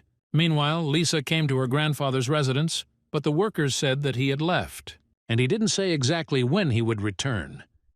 The housekeeper thought that Chairman Paul knew more and suggested calling him, and Lisa just wanted to tell her grandfather about Alan. It's not clear where he could have gone, and Christophe kept demanding that the hero answer what the goal was. Lisa thought it was bad. She wanted to keep it a secret for as long as possible. But after participating in the tournament, hiding Alan will no longer work. So I decided to deal with the problem. Then Lisa asked the housekeeper to call the chairman. But here he is just now. Jake is glad to see them. The girl hasn't visited them for a long time. And just in time, he was about to call her. Lisa asked in confusion why. And Jay said that the master went to her academy. Lisa ran away headlong. How could she let her guard down? I knew he would come, but I didn't think it would be so soon.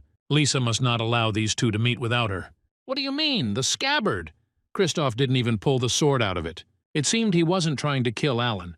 More like just to subdue him. The man asked again who the hero really was. Alan really doesn't understand what Christophe wants. He must have misunderstood something. Suddenly the Star Sword said that the guy can control mana, moves perfectly in battle, and still continues to claim that Christophe got something wrong. Without even thinking, I lie brazenly to his face.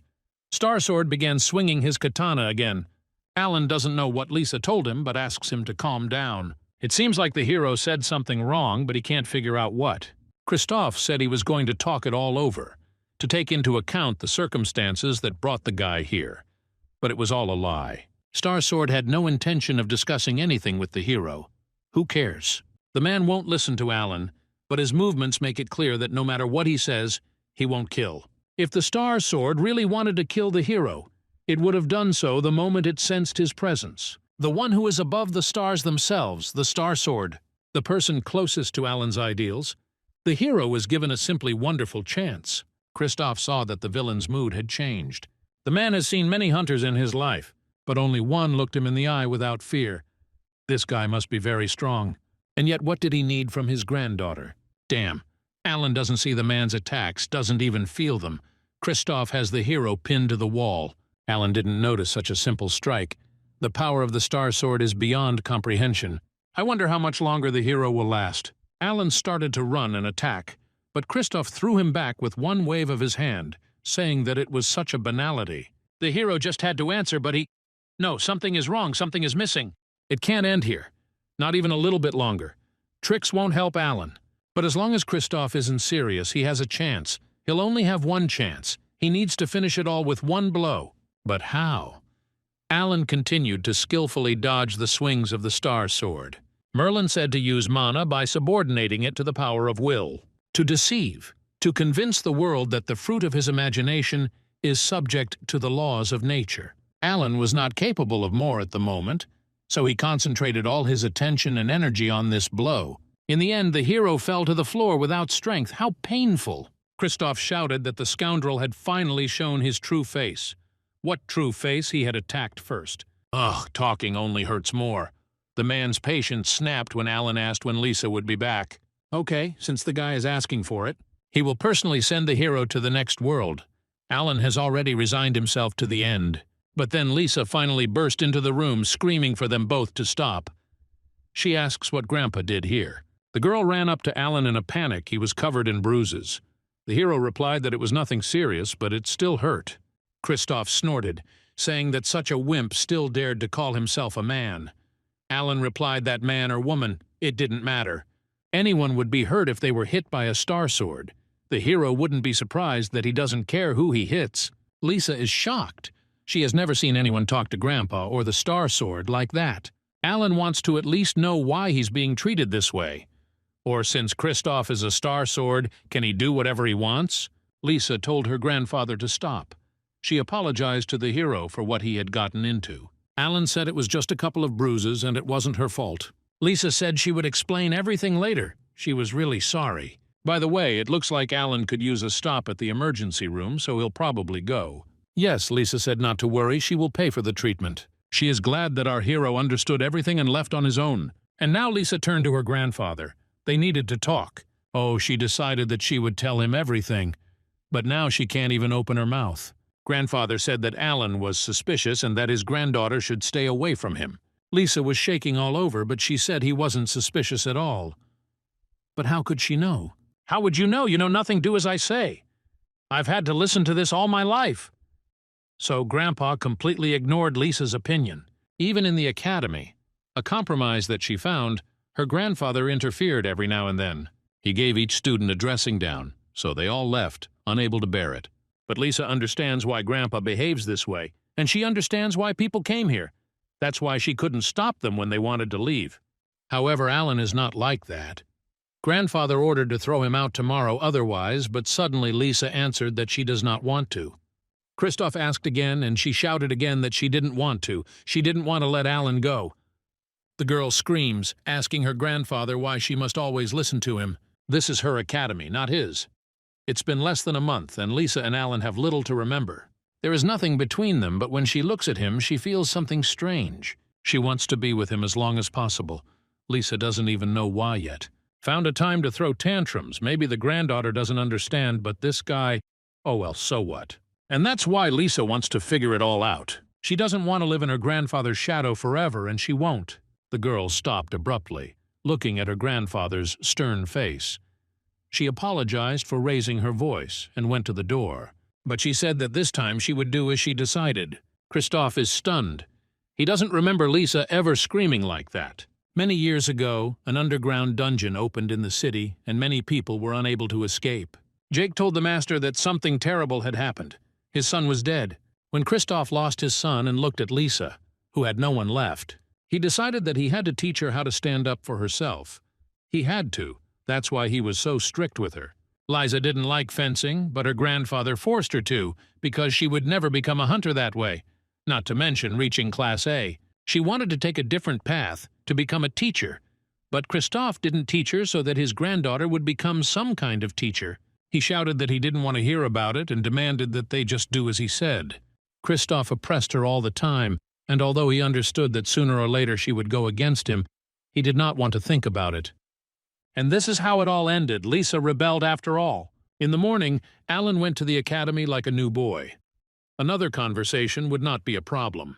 When the Star Sword attacked him, he thought he was a goner, but he got off with only minor bruises. Yes, Kristoff held back, but if Lisa had come even a minute later, everything could have ended much worse. The hero couldn't even imagine how she lived. Last night, Lisa called Alan and told him everything. She told me about her relationship with her grandfather. She told him about what happened to her former students. The hero is sure that she kept quiet about a lot, but this is enough to understand what she feels and why the Star Sword treated the hero this way. And still, it's not a reason to beat someone up. Just because Alan understood it doesn't mean he thinks it's right. I wonder if he'll ever apologize to the hero. Alan doubts it. But the experience gained from being beaten with a Star Sword was truly wonderful. The hero decided that he would never do it again in his life. Well, it's okay if Kristoff beats him one more time. The progress in the lectures is worth it. Alan looked into the office and said hello. He finally showed up. Star Sword was already sitting on the floor and told him to come in quickly. The man ordered me to sit down. Did he really decide to beat me up again? Well, Alan told me that he and Lisa had an agreement. Kristoff asked if that was all, tired of being suspected. The hero replied that everything was as he had said. He had nothing to hide. It seems he is not lying. But Kristoff does not understand where the guy got such talent and so much power from. He has never seen so much power in an ordinary student. And when he saw how angry Kristoff was, he not only wasn't scared, but even somehow became inspired. Alan said that if a man had nothing else to say, he would go and train, just what he needed. Kristoff will watch this bastard train and immediately understand what he is hiding. However, during the hero's training, the man is sure of only one thing. This guy is clearly not himself. Will he just keep looking at the switched-off phone? There's nothing there at all. Star Sword thought that Alan was meditating like that. The hero replied that it was something like that. Kristoff said that meditation was a great workout. However, you shouldn't overdo it either. The guy should understand that it strengthens his mind and spirit, but not his body. Alan replied, yeah, and continued staring at the screen. What's wrong with him? Is he not interested in what Kristoff is teaching him? No, that can't be. Then the man said that he could teach Alan something if he wanted. The hero was surprised that the Star Sword itself decided to take care of him. "Ah, just look," he reacted immediately. How could it be otherwise? He hurt Kristoff's pride, so the man blurted out that he would teach him. Well, maybe show him a few tricks. But then Alan suddenly added that it was not necessary. He was happy with everything as it was. and he also asked not to distract him. If he wants to say something, they'll talk later. It's clear that Kristoff is bored, but still. At that moment, Lisa came to the academy. She was very surprised to see her grandfather. He said that she was just in time. The granddaughter asked why her grandfather had come. Lisa immediately demanded that Alan not be touched with a finger. But then Kristoff declared that this scoundrel was clearly not all there. Alan doesn't want the Star Sword to teach him. Kristoff just said to look at what the hero was doing. He was completely sick. But Lisa doesn't see anything strange. Alan is always like this. Grandfather is shocked that in her opinion this is normal. She understands him perfectly well. She used to think exactly the same way. Lisa approached Alan and he asked how long she had been there. The girl said that she had literally just come in. Lisa was wondering how he was feeling and so on. Kristoff doesn't like this guy. He's not very smart, but Lisa smiles so much when she looks at him. Does she really enjoy talking to him? Come to think of it, Kristoff had never seen her smile like that. The man was angry at the little brat. How dare he hit on his granddaughter? Suddenly Jake burst into the room. He has urgent news for the master. The Order of Truth summons the Star Sword to itself. Kristoff replied that if these weirdos wanted something from him, they should come themselves. However, Jay said that Sir Kalia himself wanted to see the man. And he has one more request for the Star Sword. He wants Kristoff to bring in a man named Alan Jefferson. Everyone is shocked. Kristoff said that the villain is one of them. That's right. Otherwise, how did Kalia know about him? Alan replied that he was interested himself. Lisa remembered that there was a strange man in a black robe at the tournament. Maybe he has something to do with it. Even if he does, it's still a bit odd. It's unlikely that any ordinary person would be interested in Kalia. Lisa asked if Mr. Paul might know this person by chance, but he had no idea. Alan asked if he really had to go because he didn't feel like it. Lisa said indignantly that it was an order of truth. It includes 7 apostles. They stand on par with the heads of the largest states, and the hero still asks whether he should go. Sir Kalia is the successor to the Apostle of Chastity. It's not common for people like him to schedule personal meetings. And what does it matter to Alan? Just some foreigner he didn't know. Better to keep training. Jake said that's probably why everyone thought so highly of Sir Kalia. Sir knew in advance that Alan would refuse his offer. He asked to convey something in that case. If the hero still agreed to come, he would give Alan 100 million won. The hero was stunned. How did Kalia know that he needed exactly that much? The Order of Truth is a religious organization, but it does not serve human gods. Their god is truth. And at its head are the 7 apostles. That mysterious man in the robe is the great voice. They convey the will of God, that is, the truth. A century ago, the Order of Truth was considered a simple cult. But when the cataclysm happened, they joined forces with the forces of the heroes. It was largely thanks to them that peace was restored on Earth. And so, the number of followers of the Order grew significantly. But more importantly, the giant berserker monster was destroyed by the Order. When everyone thought that the disaster had passed, the monster suddenly appeared. He was so strong that even all the heroes put together could not cope with him. The situation was so desperate that it was nicknamed the Second Cataclysm, and only the Great Voice and the 7 Apostles were able to cope with it. And so the Earth was saved. Let's return to the present day to some hotel on the outskirts of Seoul. Alan thought it was too nondescript a place for a representative of a world religion. Kristoff told the guy that he came to Kalia, and this swindler next to him is Alan. The guy in the robe led them out. Sir Kalia is already waiting. If Lisa was right and someone from lunch was actually at the tournament, perhaps they decided to lure him with the same amount he could get for winning. Or he chose her for the boom. But Alan can't figure out why he was watching him and why he called him. Does he know something about the hero? Or maybe about the Academy of Transcendence? We need to find out. The guy led the heroes into a spacious room and told them to wait a bit. Sir Kalia would be here soon. Kristoff knew it would be like this. Kalia wouldn't sit and wait for them. Alan asked if the Star Sword was familiar with him. Kristoff replied that today was their first meeting. The hero was surprised, but that couldn't be it. He thought that the Star Sword was quite close to him. Kristoff said that Kalia had called him a couple of times, but he had never seen him in person. During the Cataclysm, the Star Sword met the Apostle of Chastity, but has not yet met his successor. Kristoff is one of the heroes who saved the world. For Alan, he is more like Lisa's grandfather, but he is still a Star Sword. Don't forget about that. The hero asked what about the great voice. The man had heard that it had only appeared in public once, during the fight with the berserker. So Kristoff hadn't met him before. Starsword replied that no, he only saw it from afar. At this moment, Sir Kalia entered the room. He was glad that the guests had come. This is the first time they've met in person. Kristoff said that Sir himself invited them here and in the end made them wait. Kalia replied that he needed time to cleanse his body and mind before preaching the word of God. Kristoff had never heard such nonsense. The guy said he was late in introducing himself. His name is Kalia. He is from the Order of Truth. Preaching the word of God and walking the path of chastity. Alan said that he was very pleased and began to provide himself, but Kalia knows his name. Sir thanked the hero for coming here. Alan asked how Kalia knew him. It looks like they need to clear up some misunderstandings before moving on to the main topic. Alan recently took part in an academic competition.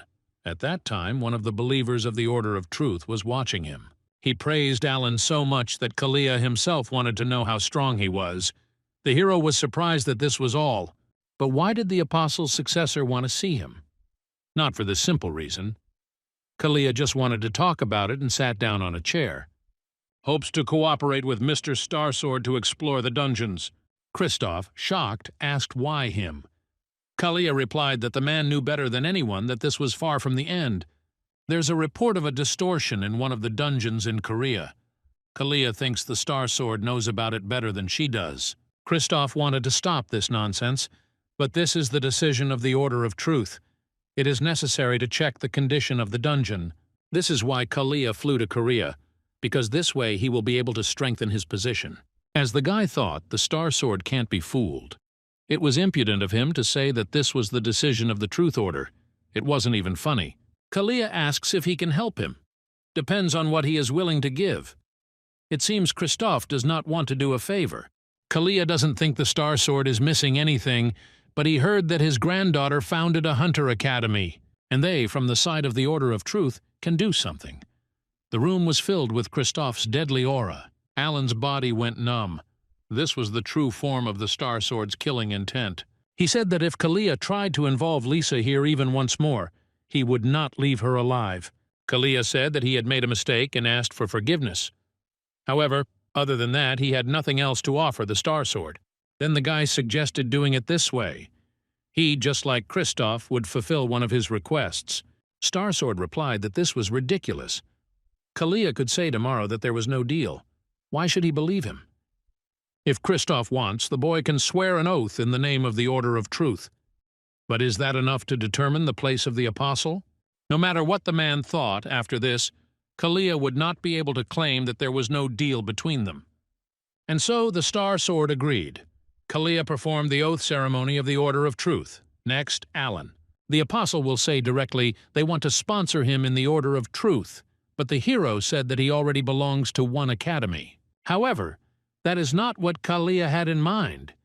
They want to sponsor his various activities that the academy cannot take care of. For this, the warrant does not require anything in return. It is enough that Alan and the Truth Warrant were close, and if he refuses, then nothing can be done about it.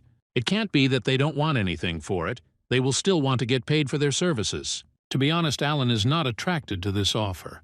But if Kalia answers one of his questions honestly, he will think about it.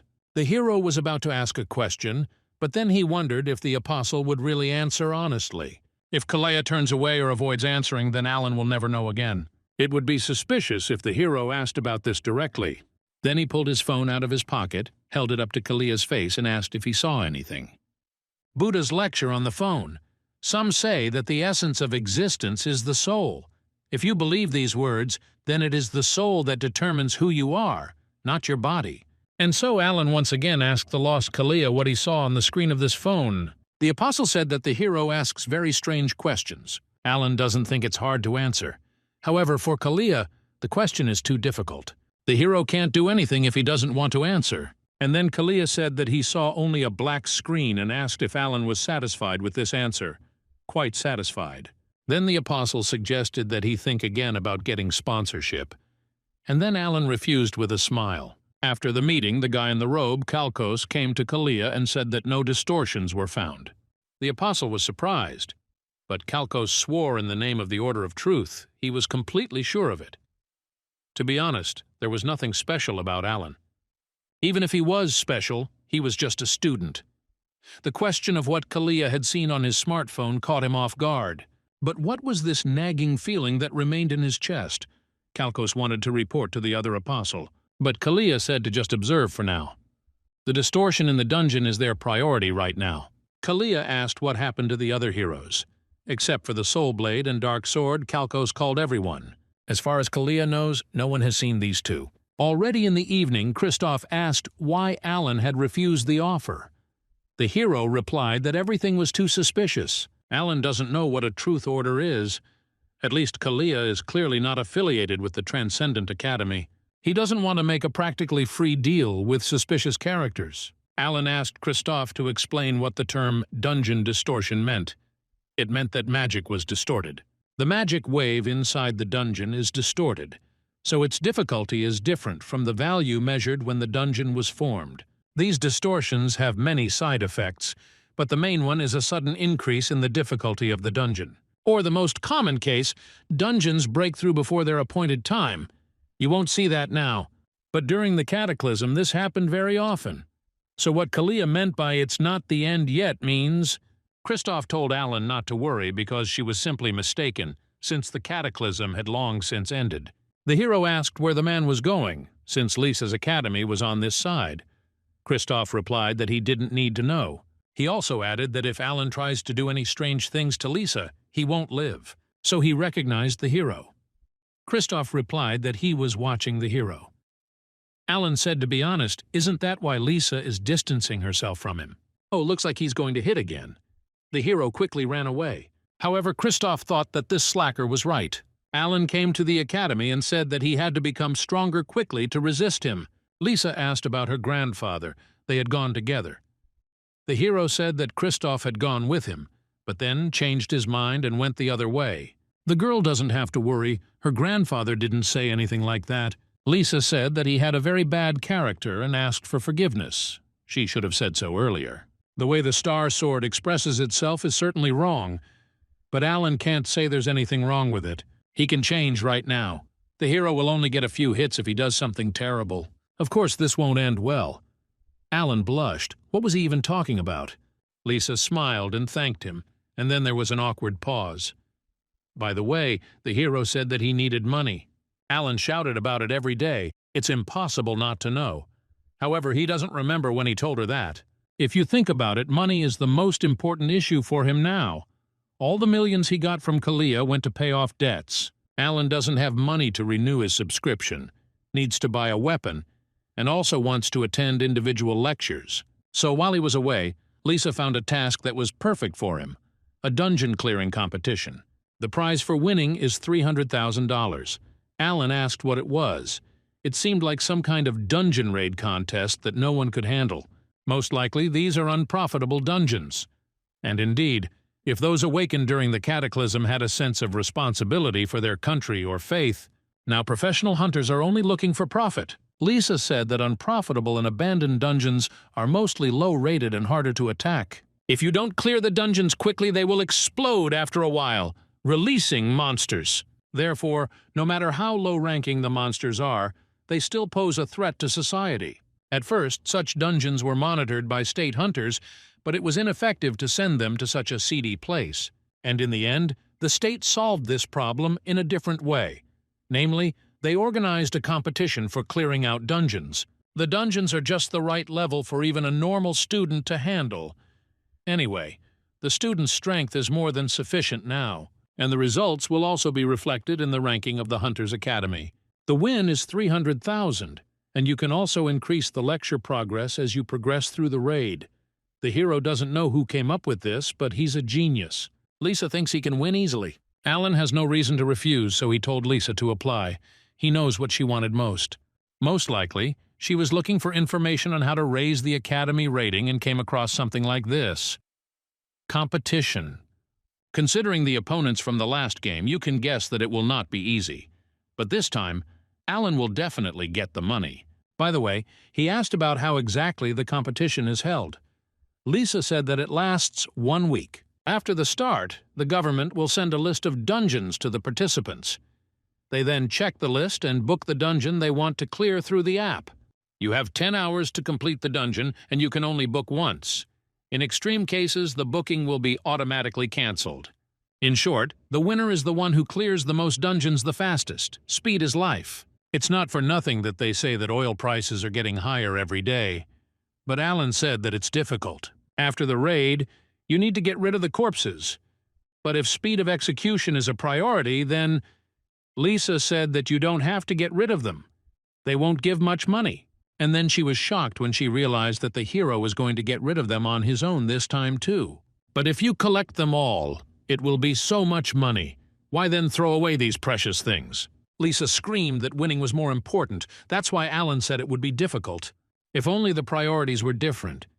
And then he thought about something and then asked what the rules were. A few days later, the day of the competition arrived. The progress of the lectures increased due to hard work.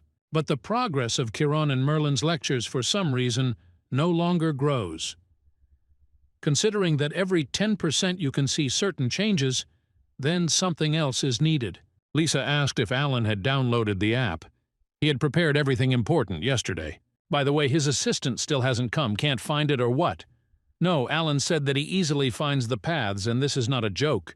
If finding the way was a skill, even the Star Sword wouldn't be able to compare to him. Despite his appearance, he is very charming. Finally, the assistant arrived. Alan waved that he had come. It turned out to be Michael. The guy asks why the hero is shouting. He's not at home. Alan thought Michael would be late, but he came even earlier.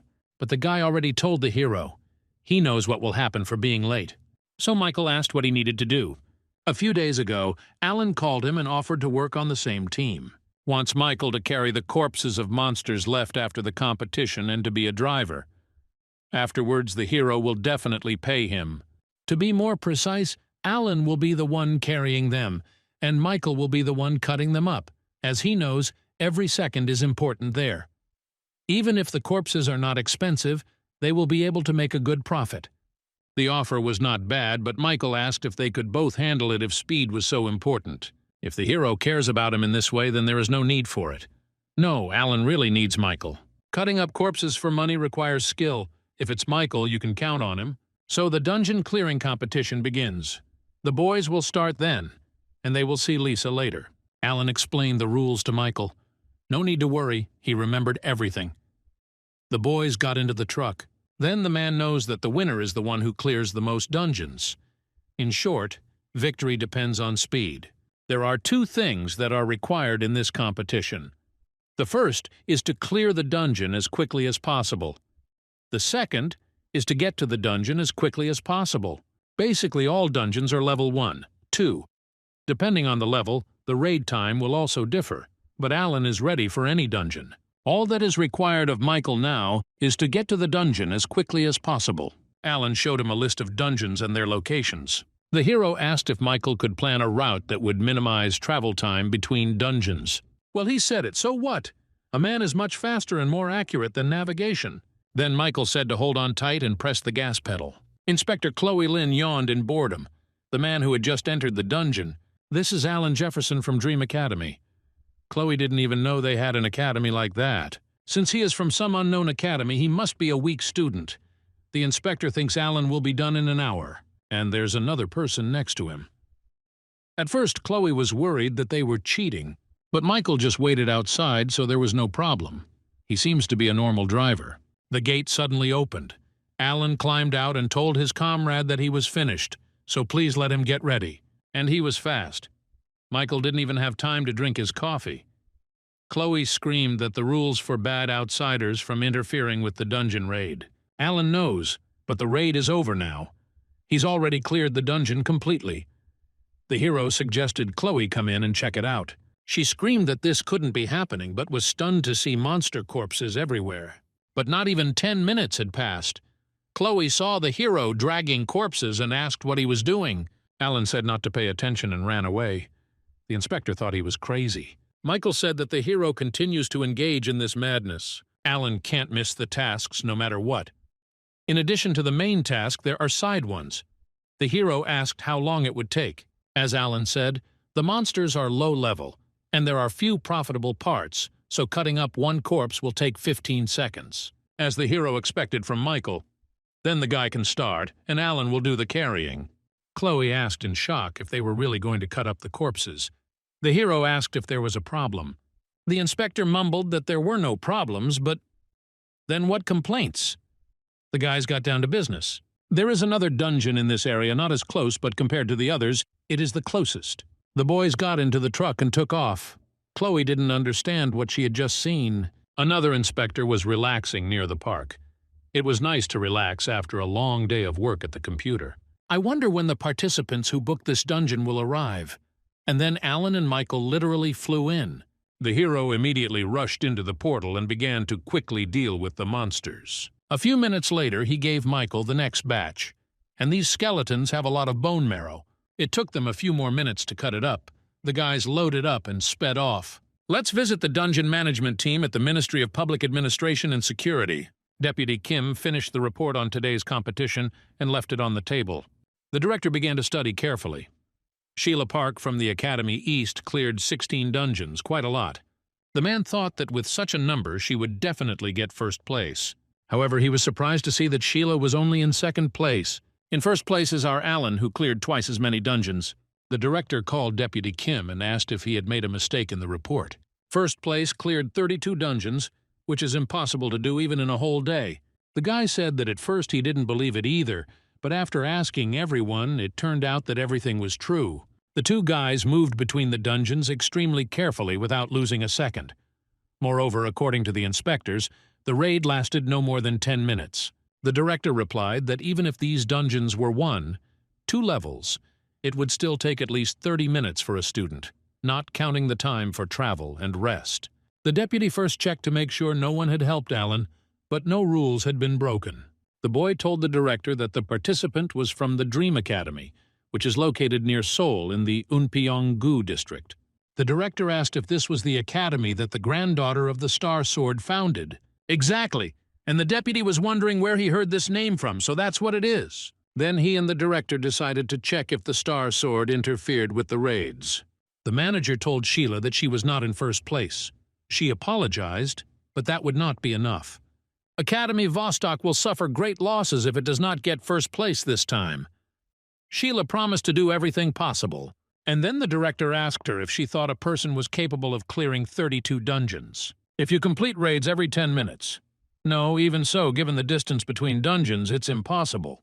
The director thinks that this is possible if someone helps him. He told Sheila to do what she had been doing, and he would take care of the rest. The reaction of his father, former A-level hunter and current Academy director Liam Park, suggests that he is going to go the route of deception. He told his daughter not to worry about it. After all, it is the law of life where the smartest survive. It's who wins that matters, not who's right. Liam asked if Sheila was worried about that guy. Father doesn't think she'll act as stupid as that idiot Mark. Sheila promised not to let me down and left the office. Mark told her that if she was a professional hunter, there must be something in her heart that she should never compromise. Then the girl thought that this was nonsense and no one else in the world thought like that. After all, money decides. Mark laughed and said that if the heart was eclipsed, the world would not seem the same. He said that he would become a pro-hunter who would make people's hearts tremble. Sheila then smirked and asked that no one but her hear it. If people laughed at this, even she would be very ashamed. Mark asked in surprise if Sheila ever felt ashamed, and now she sees him again in front of her. Sheila said that since he was dead, he should leave her alone. Meanwhile, the working day is over. Michael's whole body aches. He asked if the next week would be like this. Death is not far away, and it turns out he likes to pretend too. Michael indignantly asked if Alan had ever driven a car, making up his route on the go. Yes, he is right, but when you think about money, the pain goes away on its own. Today, not counting expenses and taxes, the hero earned about $6,000. If you divide 50/50ths, it will come out to about $3,000 each. Michael was indignant. 30% would be enough for him. Alan is 60, after all, he did all the work. And Michael, a pathetic driver, 30 is enough. The hero began to argue, saying that a man's work is a little more significant. In the end, Alan agreed, then 30% is somewhere around 1,800, but the number is not pretty, so he asks to just take 2,000. The hero insists, Without Michael, such profits would be unimaginable. And then Alan asked in surprise if the man wasn't surprised at all. Michael thought he was talking about money. But no, the hero is talking about how quickly he cleared the dungeons. And then the man said that he had already seen Alan at academic competitions. Alan said in shock that Michael could have at least called to say he was coming. The man didn't want to be a burden. In any case, it's nice. Uncle Michael is a good man.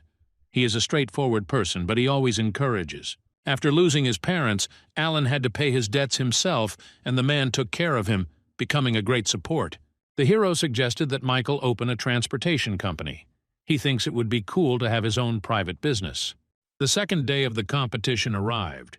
The inspectors had heard about those dungeon crawlers. Michael asked what kind of nonsense this was, and they were so called because in addition to raids, they managed to cut up corpses. In fact, a lot is said about heroes now. The first time the inspector heard about this, he didn't believe it. But when he saw them with his own eyes, he was convinced that there were no problems. So far, Sheila has cleared 36 dungeons and our hero has cleared 73. At this rate, victory is not far off. Michael said that if they don't win, it will be strange, to say the least. How glad the hero is that he was the one who asked for help. Alan said to cheer up, there are 5 days left.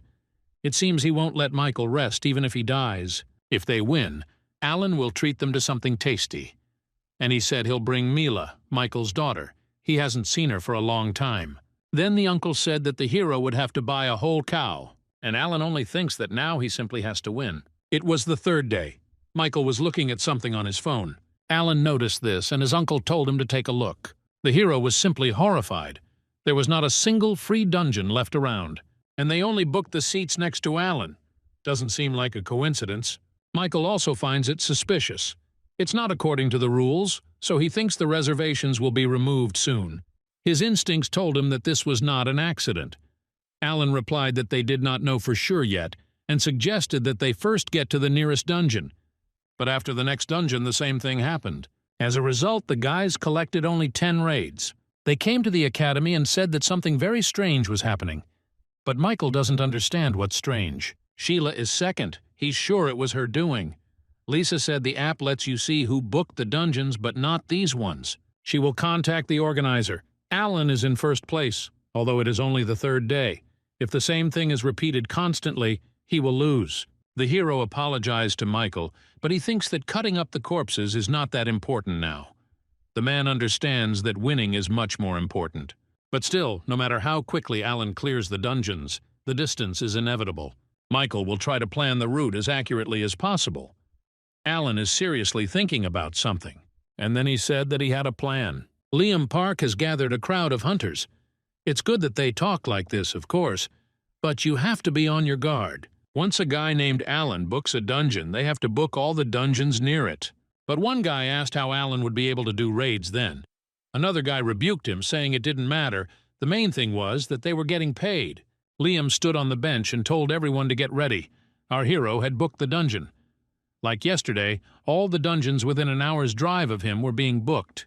But booking everything at once would be suspicious, so gradually over the course of 10 minutes while Alan raids. The hunters were discussing their wages when they suddenly fell silent. They started running around in panic, asking what to do now. Alan booked a dungeon right next to Sheila. Liam snatched one of the guys' phones to look. If the guys booked the dungeon, it would affect her too. It would be possible to cancel the reservation once she finished the raid, but the rules say you can't cancel the reservation within 10 hours unless you finish the raid. Liam's hands shook when he saw this, and then he threw the phone away. Meanwhile, Sheila was actively clearing out her dungeon. When she finished, she sat down next to the driver and told him to go to the next one. The man was surprised because not even 15 minutes had passed. He sat there in bewilderment when suddenly Sheila asked why he wasn't going.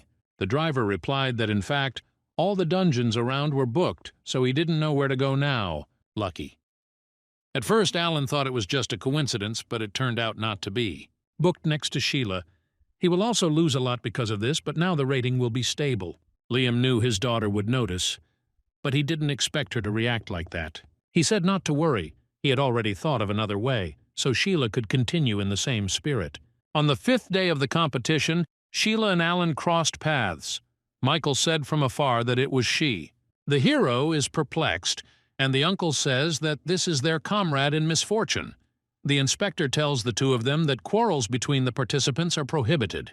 Violating the rules will result in disqualification. Alan said they weren't fighting, they just had dungeons close by. So Sheila and our hero met in person. Alan said that whoever won, everything should be fair. Even though this is a competition, didn't it start with good intentions? Listening to him, one can conclude that Sheila is not playing fair. The hero said that this is not what he meant and left. Good intentions, she hears for the first time. A laughing stock. Such a concept does not exist in this world. People are selfish by nature. Whatever they do, their actions are based on personal gain. Help if it benefits them, and then abandon them. There is no room for good intentions in this cycle. Sheila went into the dungeon to the monsters and said that they needed to be dealt with quickly. When she came out, she heard the inspector's enthusiastic words about how he had heard rumors. But when she saw it with her own eyes, she realized that it was simply unimaginable. Alan and Michael cut and dragged the monsters without stopping. The hero stopped and asked if she was finished yet. Sheila was faster than he thought. And also, if she doesn't need the corpses, he asked to take them. Sheila said to do whatever they want. Alan grabbed a few carcasses and started doing exercises. Sheila asked what he was doing. The hero laughed and asked again if she was talking about exercise or about corpses. Well, Alan replied that they bring in a lot of money. Sheila snorted, said it was a waste of time, and walked away. As she thought, there was no room for good intentions in this world, as well as hunters with good intentions. The time has come when anyone can become a pro hunter. Over time it became a common profession. Let's move away from Alan a bit. Kalia seemed to say that this is a level 6 dungeon, but for some reason the monsters here are level 10. The apostle replied that when measured it was definitely level 6. Perhaps the fool appeared here due to distortions. Christophe replied that the distortion could not have come about in such a way. She believed more that it was the work of the Truth Order, as it had been 30 years ago. Kalia understands his concerns completely, but the honor of the Truth Order swears that they did not do it. They are all crazy there. Suddenly, Luna, the Star Demon's apprentice, demanded not to start a fight in front of her. She would also investigate this phenomenon. Christophe asked what all the fuss was about and where the Star Demon was. Luna answered his grandfather that he himself knew that the master was not in good health. She definitely senses an abnormal flow of mana, but it doesn't seem like a distortion. Luna asked if anything strange happened to the case during the cleanup. Christophe replied that no, it was only a level 10 monster. He was just unlucky then. He never said it couldn't be a distortion. It's hard to admit, but it's true. It hasn't happened since the Berserker. Kalia asked what would happen if the same thing happened to the other dungeons. Luna replied that although the chance was low, it still couldn't be ignored. In any case, they had to gather more information. Luna will ask the association leader to remeasure all low-ranking dungeons. Meanwhile, the inspector saw something strange. It's rare, but the man had seen quite a few cases where 2 dungeons were connected. However, this is the first time he sees 3 dungeons in one place. Many hunters simply came to the portals and then left because they mixed up their reservations. One after another, they stupidly said that something was wrong with them today, that they were making mistakes everywhere. Michael at Lisa's academy screamed that they were all completely out of their minds. Wherever the kids went, they were everywhere. Are these fucking inspectors corrupt? Since their previous method doesn't work anymore, they found another way to hinder the hero. This won't work anymore. Liza will rebel even if she has to use her grandfather's name. They wrote a letter that if another member raids a reserved dungeon without permission, at the discretion of the inspector, the owner of the reservation may be awarded points as compensation. The past can no longer be returned, but there are still a couple of days left until the end of the competition. Now everything should have gone smoothly, but right in front of the guy's truck, the car accidentally stalled. The man didn't know what to do. He stopped so abruptly. He suggested that Alan go to the hospital first. He started apologizing for being distracted by his phone, which is why he missed the traffic light. And when the heroes asked him to move the car, he couldn't find the keys. In the end, thanks to fraud, Sheila became the first. All the inspectors insist that they have nothing to do with her. The head of the dungeon management promised to deal with the matter directly, but Michael shouted that it would be too late then, damn him. Yes, that's right. Lisa recently learned that Sheila's father, Liam Park, is the principal of the academy she attends. He is a former A-rank hunter, one of the few people who acknowledged the Star Sword. Is it really that strong? Lisa said no, but Liam is a talker, so he has connections here and there. So she's afraid that the investigation won't be possible. Even if his involvement in the case were to be revealed, it would be too late. Although if Grandpa had intervened, everything would have been smoothed out quickly. Alan doesn't think the Star Sword will agree to this. Lisa thinks so too, but she can't even contact him now. She apologized to the hero for not being able to help. Alan asked him not to say that, since Lisa had been helping them all this time. She supported and stood up for him. If it weren't for her, everything would have been much worse. Michael agreed. She did everything she could. The rest depends on them, or rather on Alan. He sees how worried Lisa was. Michael tells the grinning hero to spill what's on his mind. I'm sure he's already got something in mind. Liam slammed the table. They were overtaken again. The subordinate thinks Alan only books a dungeon when he's already near it, so it was impossible to predict where he would go next. Liam shouted that they should stop him by any means necessary then, but it only took Alan 5 minutes to book and clear the dungeon. Liam demands to bribe the inspectors. They are ready to do anything for money. However, Lisa bothered, and the academy complained about them, so they appointed people from the dungeon management. Liam can't believe the governing board came just because of a complaint from the academy. What kind of academy is this, and who is this hunter? The subordinate may be wrong, but there are rumors that the academy was founded by the granddaughter of the Star Sword.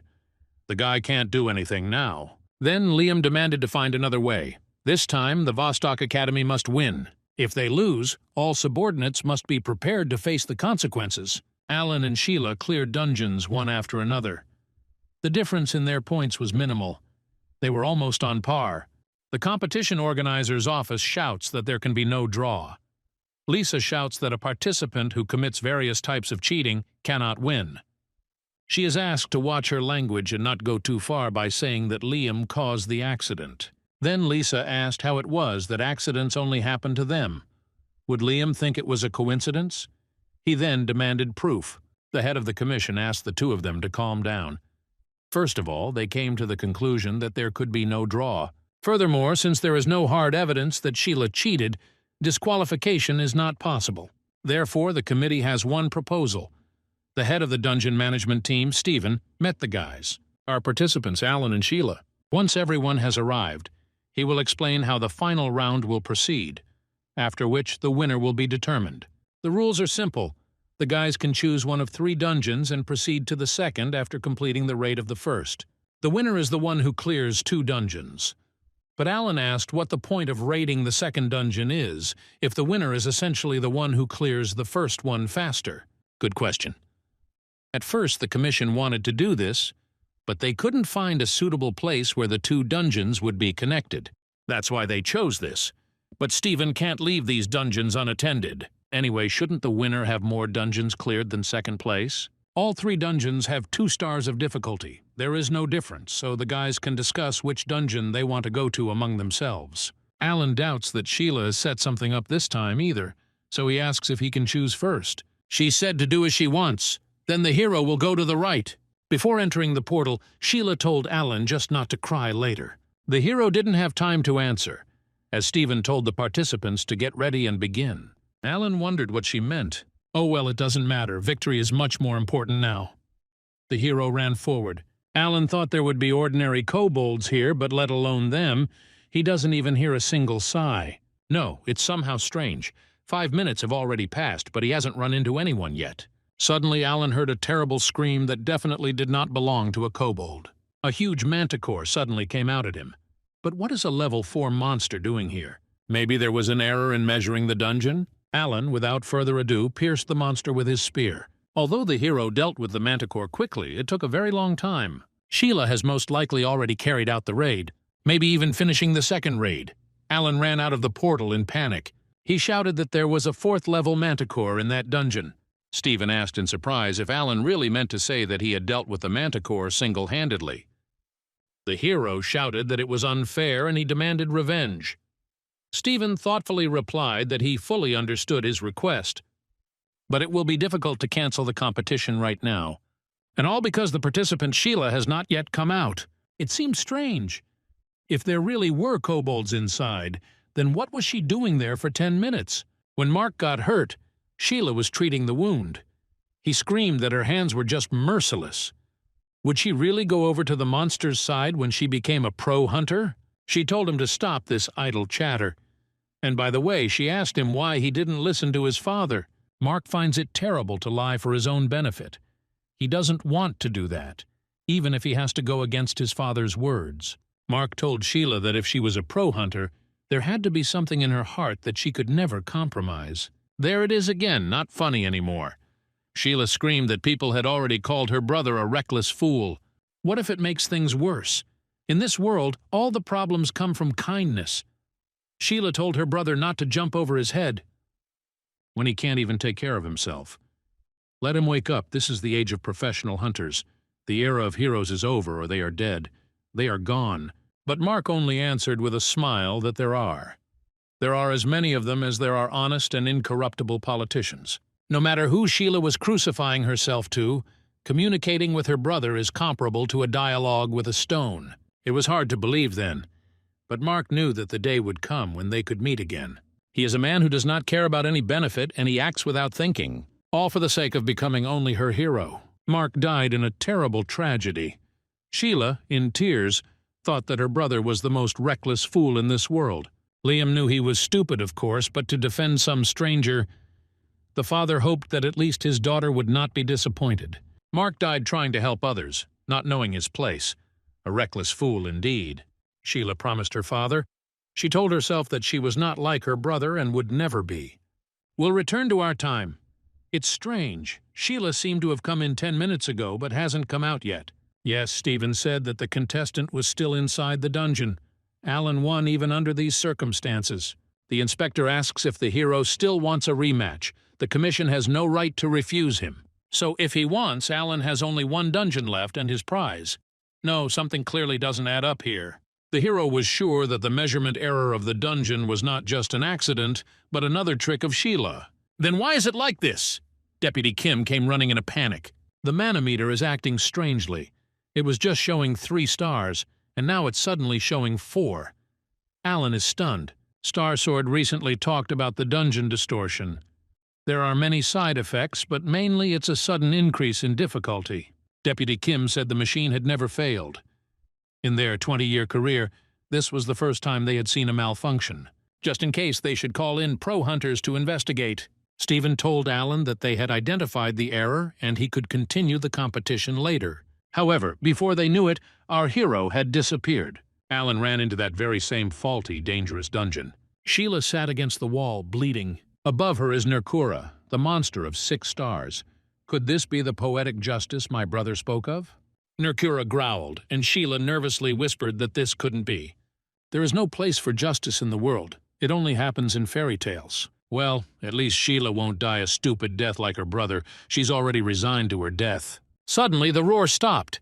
Alan blocked the monster. He asked in a trembling voice if the girl could move. The hero shouted for her to get out of here quickly. Time was running out. Sheila screamed, asking what he was doing here then. As Alan thought, it's a 6-star monster. You just need to attack it non-stop. The hero turned the goat's head's attention to himself. And then he began to strike multiple times with his spear. Just one hit and Alan was dead. However, Nerkura's movements are somewhat familiar to him. If he continues to damage him like this, then, before Alan had time to look back, the monster pierced his shoulder with a sharp horn.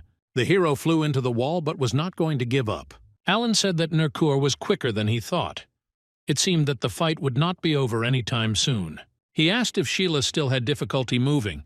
She asked why the hero was doing this. He shouts that why did he come to save her? What benefit does he get from this? But this does not concern Alan. He could have just cleared the last dungeon and won. Don't get Sheila wrong, but isn't she right? After all, Alan came here for the money. She's right. He came here for the big money. Then Sheila screamed at him to come out and win. He knew everything she had done. Did he think he would thank her for saving him? Alan said no. What she did was definitely wrong. He had no desire to forgive her for it. But he doesn't think that's the reason Sheila should die. Mark's words came back to him. It's hard to believe now, but the day will definitely come when we can meet again. And Alan also doesn't think that's a reason why he shouldn't help her. Mark always said that he was a man who did not care about any gain, and he acts without thinking in order to become her hero.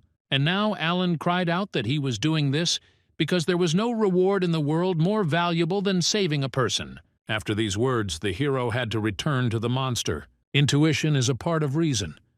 Most students do not quite understand the meaning of these words. Part of the mind means an assessment of what is happening. Kiran seemed to say last time that it was a waste of time. That's right. After all, if you evaluate the situation, you won't have time to make a decision.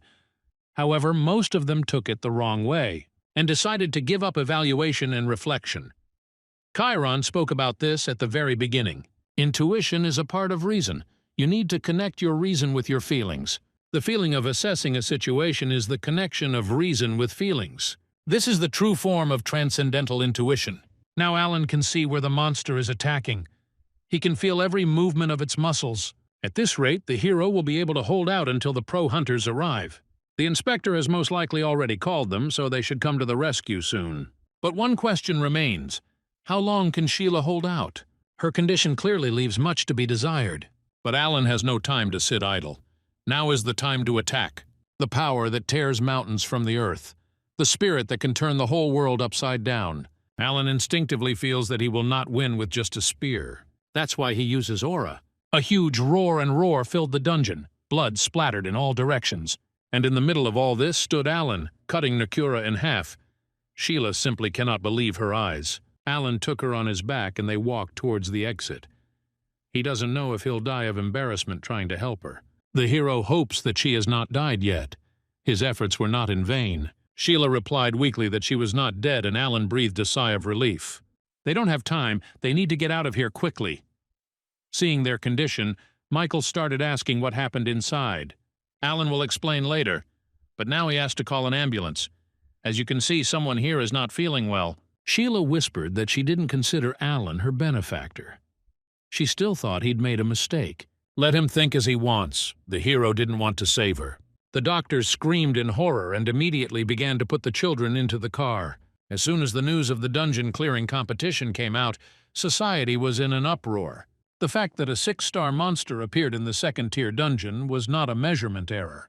After all, there has never been a single case before where the difference in levels was so big. Not only ordinary people were attracted to the event, but also associations and governments, who in turn were of course surprised. Alan became the new star, the genius who defeated Nakura, and the Dream Academy became a new phenomenon. Kaylee was informed that the Apostle of Abstinence was looking for him. Perhaps he is referring to the distortions that have taken place in Korea. Luna showed Kristoff the phone. She asked if it was true that the person who dealt with the corrupted monster was from Lisa Academy. If it's about that ugly gnome, then yes. Alan was grieving in the hospital. Michael was shocked that he only cared about money. Of course he could, he won. So why did the organizers make it a draw? Did they go too far by dividing the prize in two? Michael told them to stop messing around and gave them food. Alan doesn't understand why they couldn't split the prize using rock, paper, scissors, or maybe through mukchipa, suef with both hands. But as Michael knows, Sheila lost her left hand. Alan was counting on this. Because of the mania for money, he lost his humanity. God, why did you even save her then? Suddenly, Lisa came into the room. She asked in a panic what was wrong with Alan. Michael said not to worry about it. He was crying because of the draw. But why did they decide that the prize was divided? Our hero is the winner. Lisa said that Sheila personally refused the award. Including this, she also revealed all the shenanigans that were done during the competition. And she blamed her father, the director of the Vostok Academy, for this. The trial began and Liam was detained. Alan doesn't understand. He can't even believe that Sheila actually did this. Why all of a sudden? However, Lisa came for something else, to convey Sheila's words to the hero. She still thinks that Alan did the wrong thing. But she thinks that this was also her mistake. What she meant, Lisa didn't understand. In any case, it turns out that Alan will get his prize in full. In addition, the government takes responsibility for what happened and offered him benefits. If we talk about just the most important ones, it is the tax exemption on prize money and the 100 million won bonus. Alan screamed in shock. Yes, in fact, it's only a bonus in words, but in reality it's compensation for damages. If the prize is 100 million, then the total reward will be 400 million. Oh, and Lisa almost forgot the most important thing. Their academy has now finally been promoted to 3rd grade. Thanks to Alan's win, they have met the evaluation criteria. They now have access to several privileges. The most important thing for the hero is that he can clear level 4 dungeons. All thanks to Alan. Lisa is really grateful.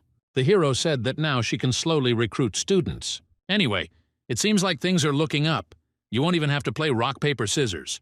It was already lunchtime. Alan asked the boys what to take. He would buy whatever they wanted. Great, there is money and delicious food.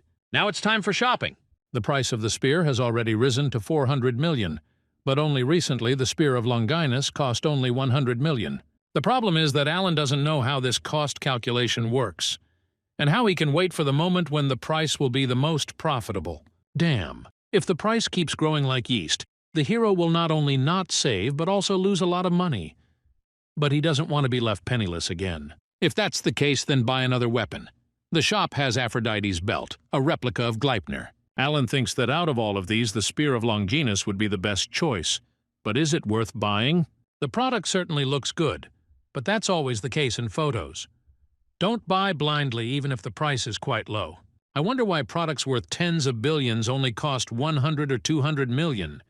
Even if it's just a replica, maybe there's some catch. Maybe such a tasty price is just a lure for inattentive students who will want to buy it at one price, and then, without looking at the changes, poke at a higher price. By the way, I wonder why the store writes about the product in detail. Because of this, you have to guess what the advantages or disadvantages of the product are, based on a short description. Roughly speaking, it's like buying a pig in a poke, and it's not clear whether it's worth it or not. I wouldn't want to lose my money. And checking assumptions about the product may not be possible, because you can only know for sure after purchasing. Maybe there are customer reviews in the community? Various discussions of newbies, a community of students of the Ranker Academy. For some reason, Alan does not have an ID, so he cannot write posts or comment on them. But there is still an opportunity to view them, and he just found reviews of items bought in the store. To make things easier for students, a user decided to write detailed reviews of 100 gadgets and gizmos that he has ever had the honor of using. Gives a rating out of 10 and also touches on important characteristics. Just what you need.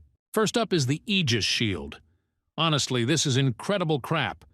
In addition to blocking any strong attack, the shield has a jellyfish head on it. Well, because of this miracle monster on his shield, he has this cool ability to turn a target into stone just by having the target look at him. But here's the problem. The owner is also at risk of becoming a stone, and there is no way to control this ability. All in all, 2 out of 10.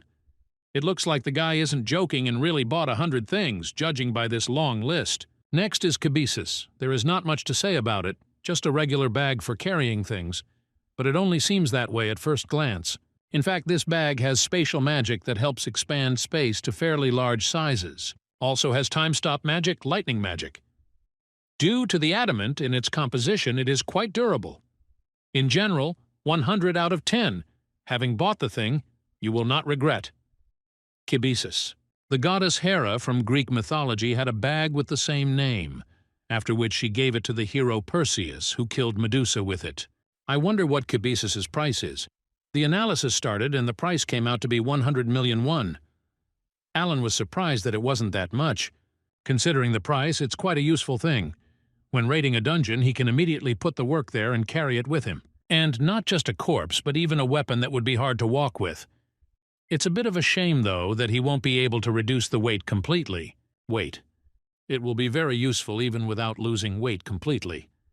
Alan will be able to put everything in this bag, and also carry heavy objects with him, and will be able to get upgrades. It was decided that the hero would definitely buy it. 3 days later, he admired his new luxurious spear. It looks amazing in real life, too. But as with Cabesus, its effectiveness will have to be tested. But Alan already feels that an unusual aura emanates from him. True, his savings book is now singing romances again. The hero had no idea that Cabesus would change the price so much when buying. They are definitely cheating. Well, in any case, Alan bought what he wanted. The main thing is that it justifies the money invested, and the money itself will be recouped later. there is no need to despair. Lisa asked if he was really going on another raid. Wouldn't it be better to take a short break and rest after the last one? Alan replied that he was perfectly fine. And what's more, he couldn't just sit back, knowing that he needed to earn more money. Lisa was simply shocked that he had already spent all his prize money, a whole 400 million. However, the spear sparkles so much that it is clear without words where the hero spent his money. He decided to buy it, despite complaints about empty pockets. Oh, when Lisa found out that Alan had squandered all the money again, she was furious, but it was still his personal funds. They went down to a 4-star dungeon. The hero told Lisa to be careful and stick to him, as the monsters could attack suddenly. Gargoyles means, since it's a 4-star dungeon, the monster should have the highest defense rank. In that case, these monsters are perfect for testing the Spear of Longinus. First, Alan will use it without investing magic and see what damage it will do, because no matter how strong a level 4 gargoyle is, the Spear of Longinus will definitely be able to inflict at least some damage, and then, if it becomes dangerous, it will put in magic. The gargoyle growled. Alan simply swung his spear and the statue was cut in half. He didn't even understand what happened. Alan asked Lisa what happened at the same time. Why is he asking if he did it himself? Lisa already thought that after all his accomplishments, she would no longer be surprised by any surprises. But as it turns out, that's far from true. She doesn't understand why the hell a gargoyle can be cut as easily as tofu. Are they really made of beans these days? Alan said that there wasn't much, but it was worth collecting. Lisa was surprised that he got out such a small bag. You can only fit 2 pieces in there. Although kibisis reduces weight by 70%, it still feels a bit heavy. Alan poured a huge gargoyle out of the bag and said that he would use it at the end of the raid. Lisa will ask just in case. Was the prize definitely 400 million won, and not $400 million? Obviously not. Then she asked how the hell Alan had managed to buy these things, or rather where. The hero replied that he had bought them in a hunting shop he had dropped into in passing. Lisa's eyes lit up and she asked where he was. Alan explained that the store was located in a dark alley near his home and was intended for the students of the academy. Liza asks to tell her where he is quickly. She also wants to go there, but Alan thinks she won't be able to go there. It's just that the last time he shopped there, the owner said he was planning to close the store and go on a trip. Alan obviously has the face of a liar. He is ashamed, but he can't tell the truth. Going further, there were already too many gargoyles. It's dangerous. Lisa said that she would take care of them herself, but the hero stopped her. Alan asked to let him deal with them. He wants to try something. Longinus's spear was stronger than he expected. After all, without any magic, it cut the gargoyle like tofu. In that case, I wonder what will happen if Alan puts in the magic he recently learned. A huge force that tears mountains out of the ground will erase all obstacles in its path, and the spirit, capable of turning the whole world upside down, will rule over the enemies. The new power is total destruction. The power was simply terrifying. Alan struck and absolutely nothing was left of the gargoyles, and the earth was cut into 2 parts. The holy spear that, according to myths, pierced Jesus while he was hanging on the cross is the Spear of Longinus. Despite the history behind the weapon, Alan thought it would be a so-so weapon and hoped it would at least work a little bit. But after using it, I was completely stumped. It's good that I didn't buy something else. It turns out that Alan's eye is a diamond in some sense. He was also very pleased with kibisis. He thinks it is worthwhile, based on the students' reviews, to buy more weapons to recoup their cost. The more goods Alan buys, the cheaper he will be able to buy weapons later. I'll have to test this theory. And now, after the raid, he urgently got down to business. He had to watch as many lectures as possible in order to squeeze as much out of these 25 days as possible. Lisa almost forgot to tell Alan something. Her sister Luna wrote to her, she really wants to see him. Perhaps he would understand better who she was if Lisa said that she was a student of a man who was given the nickname the Devil. If this is really who Alan thinks she is, then we are talking about a girl who no one but the devil himself could compare to, and also this terrifying person who was awarded the title of successor of the devil. She knows a lot of amazing people, but why did Luna want to see Alan? She probably wanted to ask about the penultimate dungeon conquest that thundered throughout Korea, but let him keep in mind that the hero can refuse. Lisa will not allow Luna to press him too hard and can easily refuse. Wait, is she really going to act like a star sword? Lisa said no. Luna isn't even close, so don't worry. Well, if that's the case, then Alan doesn't mind. Okay, then Lisa will go and write to her. As soon as Luna tells her the time and date, she'll let me know right away.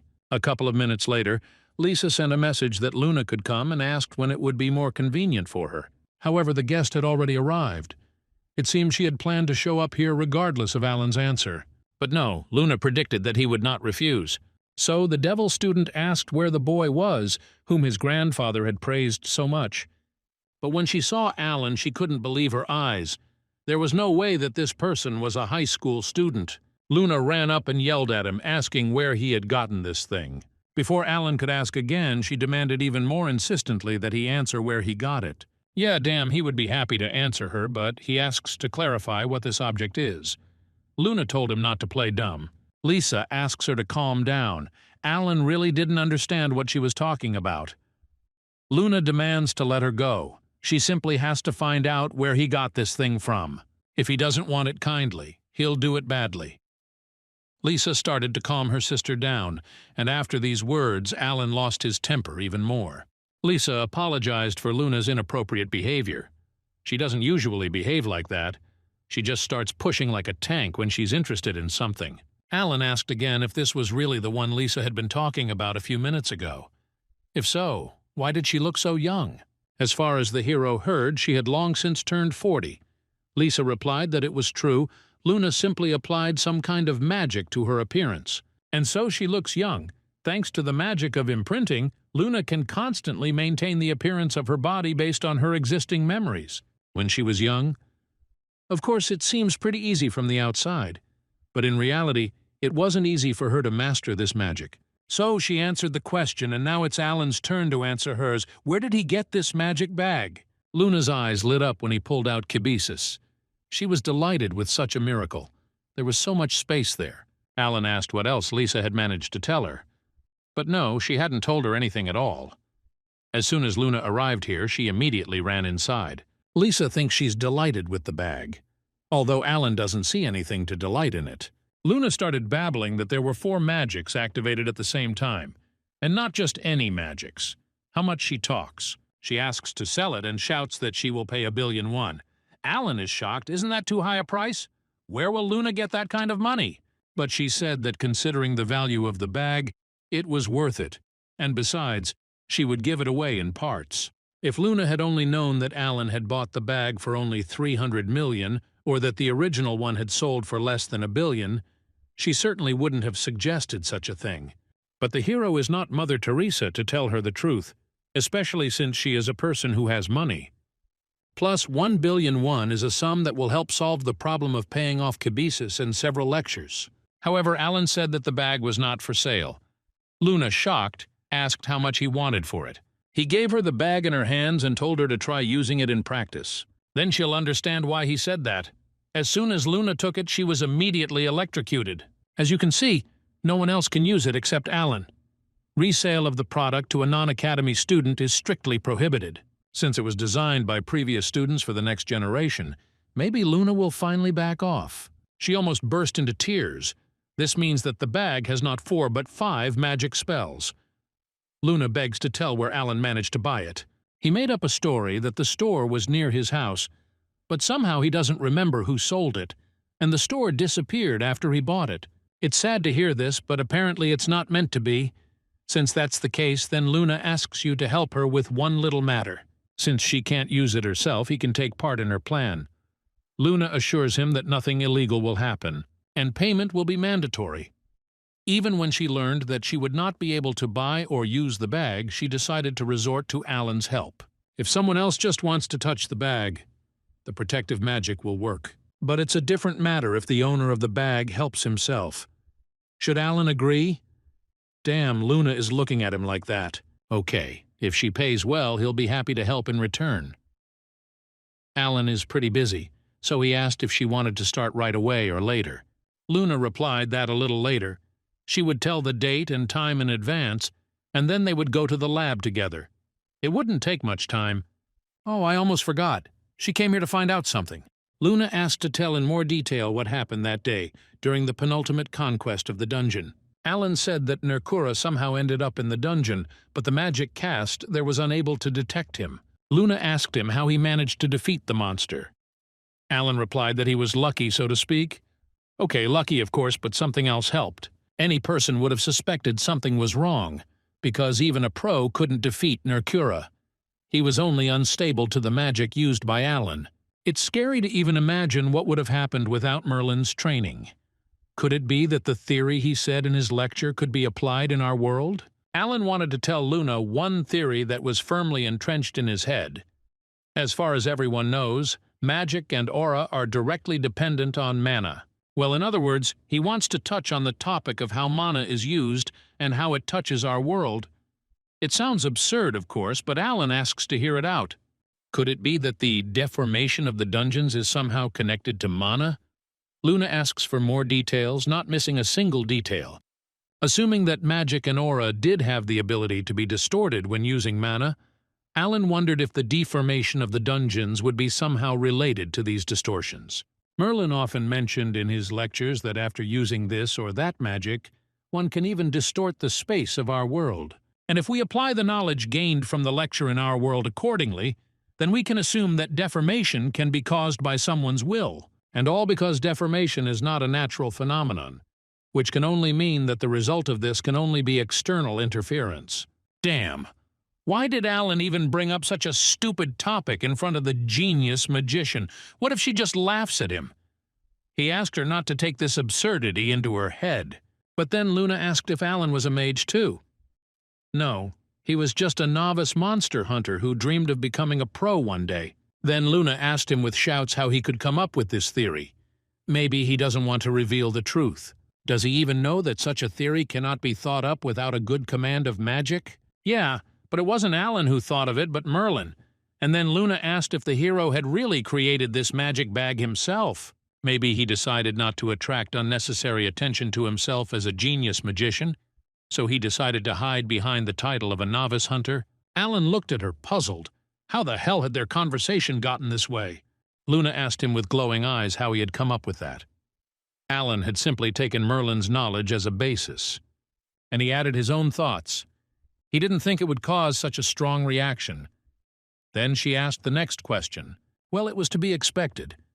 As was said in the lectures of the Academy of Transcendence, the courses were created especially for them, and take knowledge and thinking beyond the human. Be that as it may, Alan is an ordinary student who dreams of becoming a professional hunter, who doesn't understand anything about magical sciences. In this environment, it seems like he is the teacher here. If knowledge is a commodity, how about charging for teaching people? It's worth thinking about. Kibisis Alan promised to lend, but in this case he shares. In the sense, he sells his knowledge. This is wisdom he has learned through his own efforts, as opposed to gear from a store. Why not apply it to another area? Although for this Alan must not just retell the lecture material, but be able to present it in his own interpretation. And teaching is not the easiest thing. But most importantly, who would want to learn from a fellow student? Luna sees that Alan is completely unfamiliar with the concepts of magical teachings. Where is he with his 17.9% course progress? Nevertheless, what he told at the beginning. I never expected such judgments from him. I'll have to study this. Luna said that business is over. Time to know when. Later, she'll invite me to the research center. So the girl left in a hurry, an unusual personality, different from the image dictated by the media. Luna hears this often. Sometimes Lisa even begins to doubt that she is the next devil. Come to think of it, the Star Sword, Kalia, and now the Devil's Disciple, it's almost impossible to meet such people even once in a lifetime, and Alan has already met 3. At this rate, the Great Voice will visit him too. The hero continued to practice, but complained that progress was too slow. Thanks to the efficiency increase with the help of Kibisis, Alan began to quickly deal with the individual assignments of the courses. But time is too short to complete them within the allotted time. I wish I could complete at least one course before the free pass expires. All that's left is either earning money for the pass or raise the course progress hard. Alan wanted to ask Lisa something, but she was in a panic. She can't cope with teaching new students on her own. She needs to hire a professor. But she can't just invite anyone. And how much would he have to pay? Would Lisa really have to take part in the raid again? Alan distracted her from her thoughts. He asked what she was thinking about that she didn't even hear him. To be honest, she was going to recruit new students. But there were some complications, so I'm not sure anymore, and she's having a hard time. So Lisa asked what Alan wanted. Basically, he wanted to know if there would be any competition like the last two in the near future. For example, in the next 20 days. Lisa opened the schedule, but there are no competitions. True, a practice exam will become available next month. As the name suggests, it is not a real exam, but a preliminary one. Since the exam for a professional hunter is held only once a year, if you fail, you will have to wait until the following year. Because of this, the pressure on the exam is enormous. That is why educational institutions have introduced mock exams to prepare students in advance. Among them, the top 3 academies in South Korea stand out: Huntermill, Isle, Kaon. Their mock exams are wide-ranging and allow all students to participate. Therefore, it is believed that the grades earned are close to the grades on the professional hunter's exam. Alan is sure that all students who surpass Shawn will participate and give a huge amount as a grant. The money issue and the problem of course progress will be solved at once. But why next month? That's when the free pass period ends. What can you do? It's worth trying first. Alan listened to Karan's lecture about how witchcraft can go wrong, and that intuition would be needed at such moments. The hero never thought about it. Transcendence are just amazing. Oh, and as far as Chiron knows, the date of the Transcendence practice exam is approaching. The only thing he advises is not to get hung up on grades. Anyway, this is all just a preliminary exam. Alan didn't know that Transcendence also have a preliminary test. So the Transcendental exam really does exist, and even a license. There are also standards here, and someone evaluates your work. Come to think of it, that advertisement, an interview with a 5th-rank Celestial and a 9th-rank Swordmaster. Then Alan decided that it was just someone's joke, but it turns out that it wasn't. Okay, let's move on. What's the point of taking the Transcendent practice exam? The hero isn't at that level yet. It would be good to increase the course progress, so let's take a look at Xiangyu for now. And the professor said to sign up for exams if the students decide to do so. Now they can freely dispose of enormous power. Naturally, this is a lie. Xiangyu can repeat this 100 times, but they still won't get it, so let them write it down. They will feel on their own skin that they are worthless. Alan did not understand what was going on. He thought that all these lectures were a recording. In addition, Chiron and Xiangyu both mentioned the exam on videos that the hero would have watched at some point. Maybe Shakyamuni and Merlin, too. Alan opened their lectures. Both Buddha and Merlin spoke about the approaching training exam. These conversations are everywhere, no matter what Alan turns on. Well, there are plenty of oddities in the Academy of Transcendence. Is this exam really that important? The hero decided to see what the community was saying. The user had heard that everything was so tough among Transcendents, but he couldn't even imagine how tough it was until he experienced it on his own skin. It's the 10th year, but he still doesn't know which way to go. It's embarrassing to admit, but he doesn't reach the level of the exam. Similar situation. As expected, everyone advises to level up first. User Ruler of the Forest advises to try.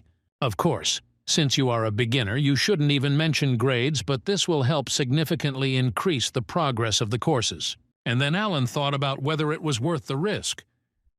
In the morning, he came to the academy and opened a tab in the Academy of Transcendence.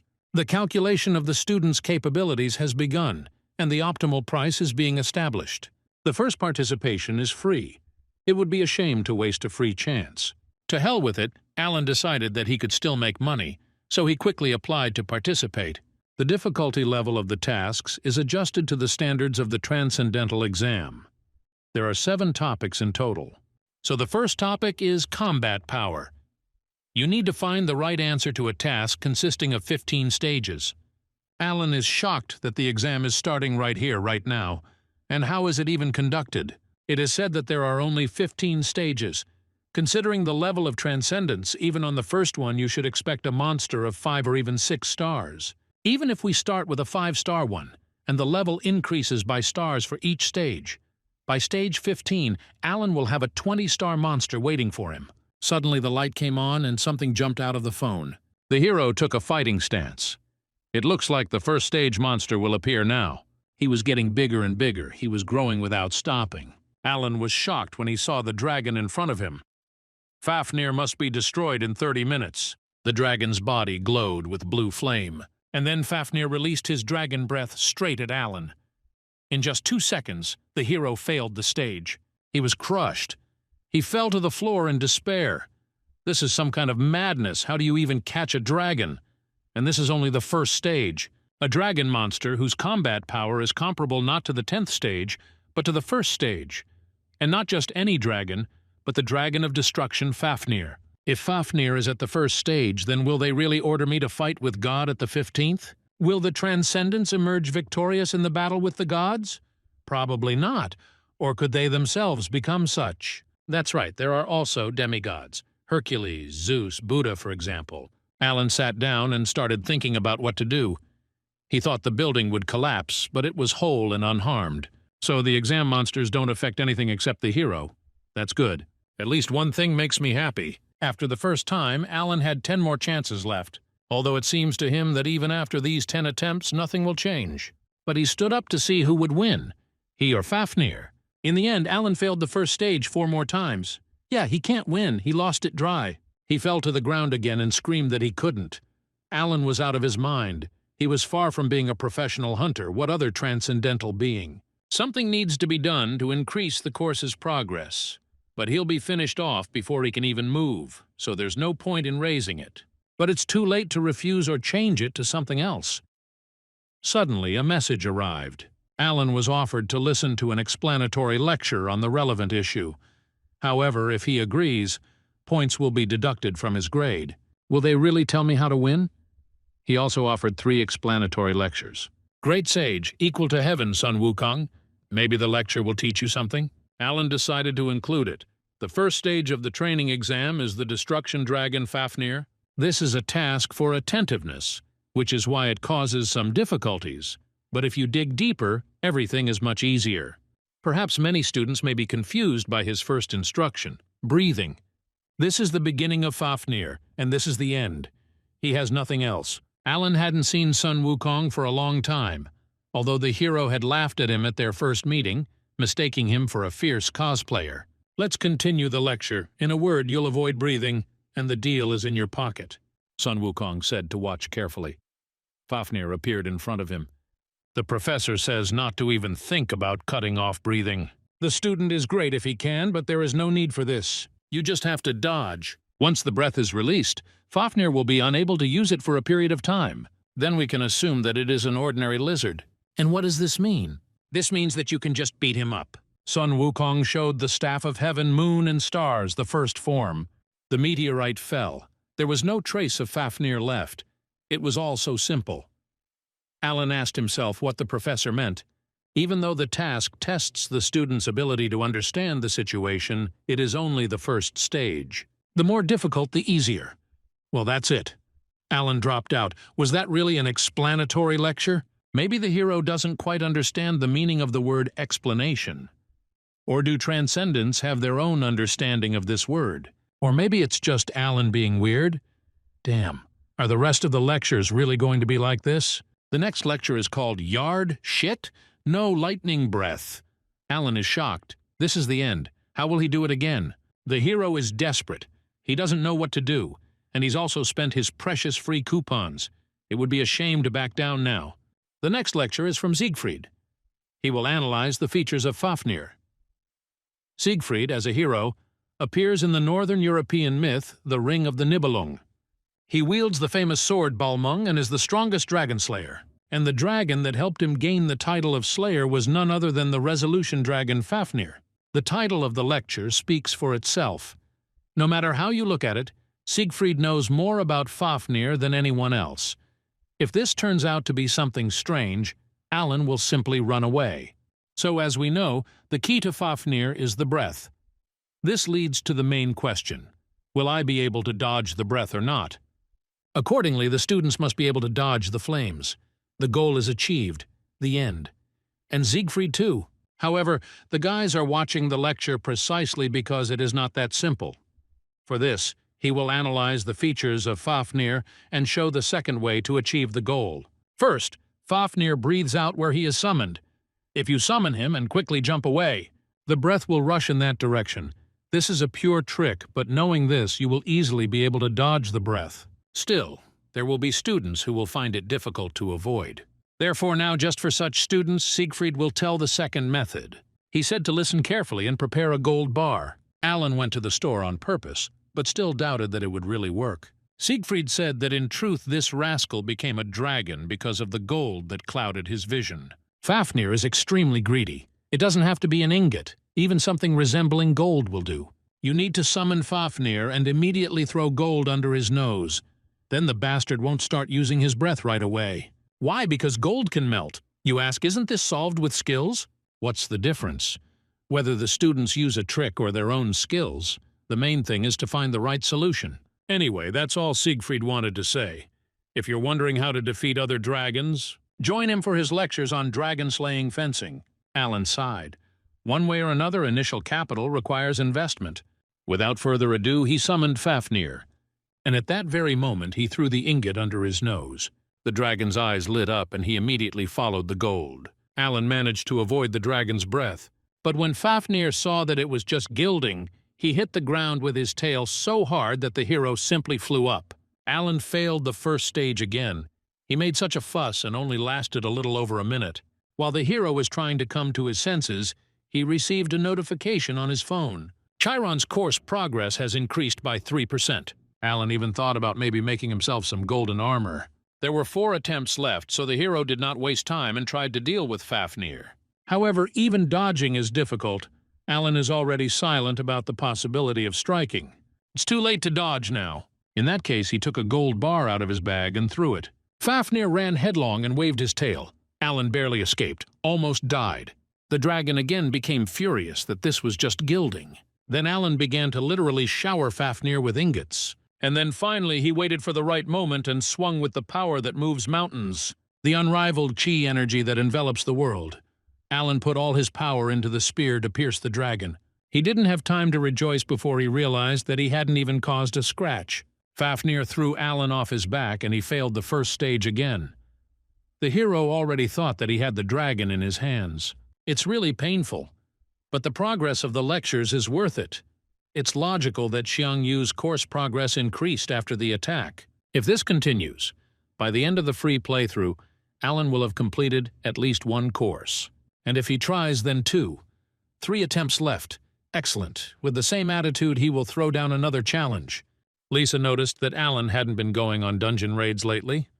He replied that he had no time at all. Decided to focus on individual training for a while. Lisa is confused. Well, yeah.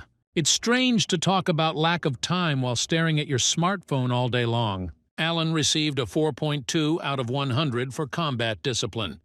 To fail the training exam with such a terrible grade in the first discipline?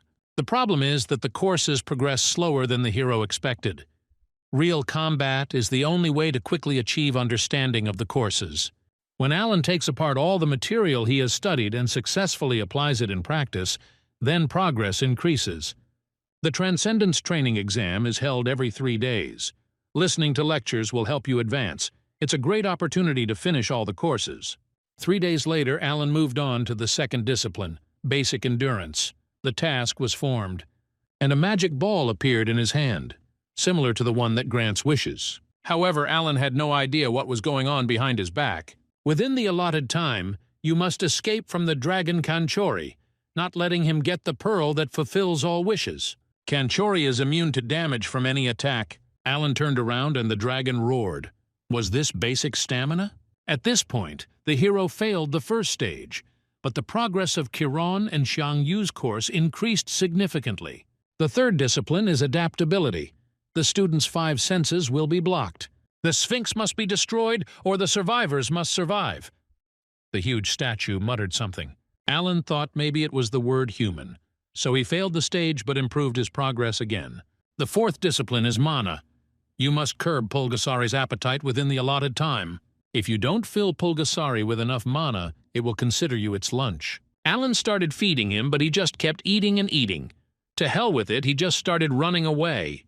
The fifth discipline is mental strength. You have to hold out for the allotted time, listening to the siren song. Alan was surprised because it was quite pleasant to listen to. Maybe this is all the influence of Shakyamuni's ataraxia.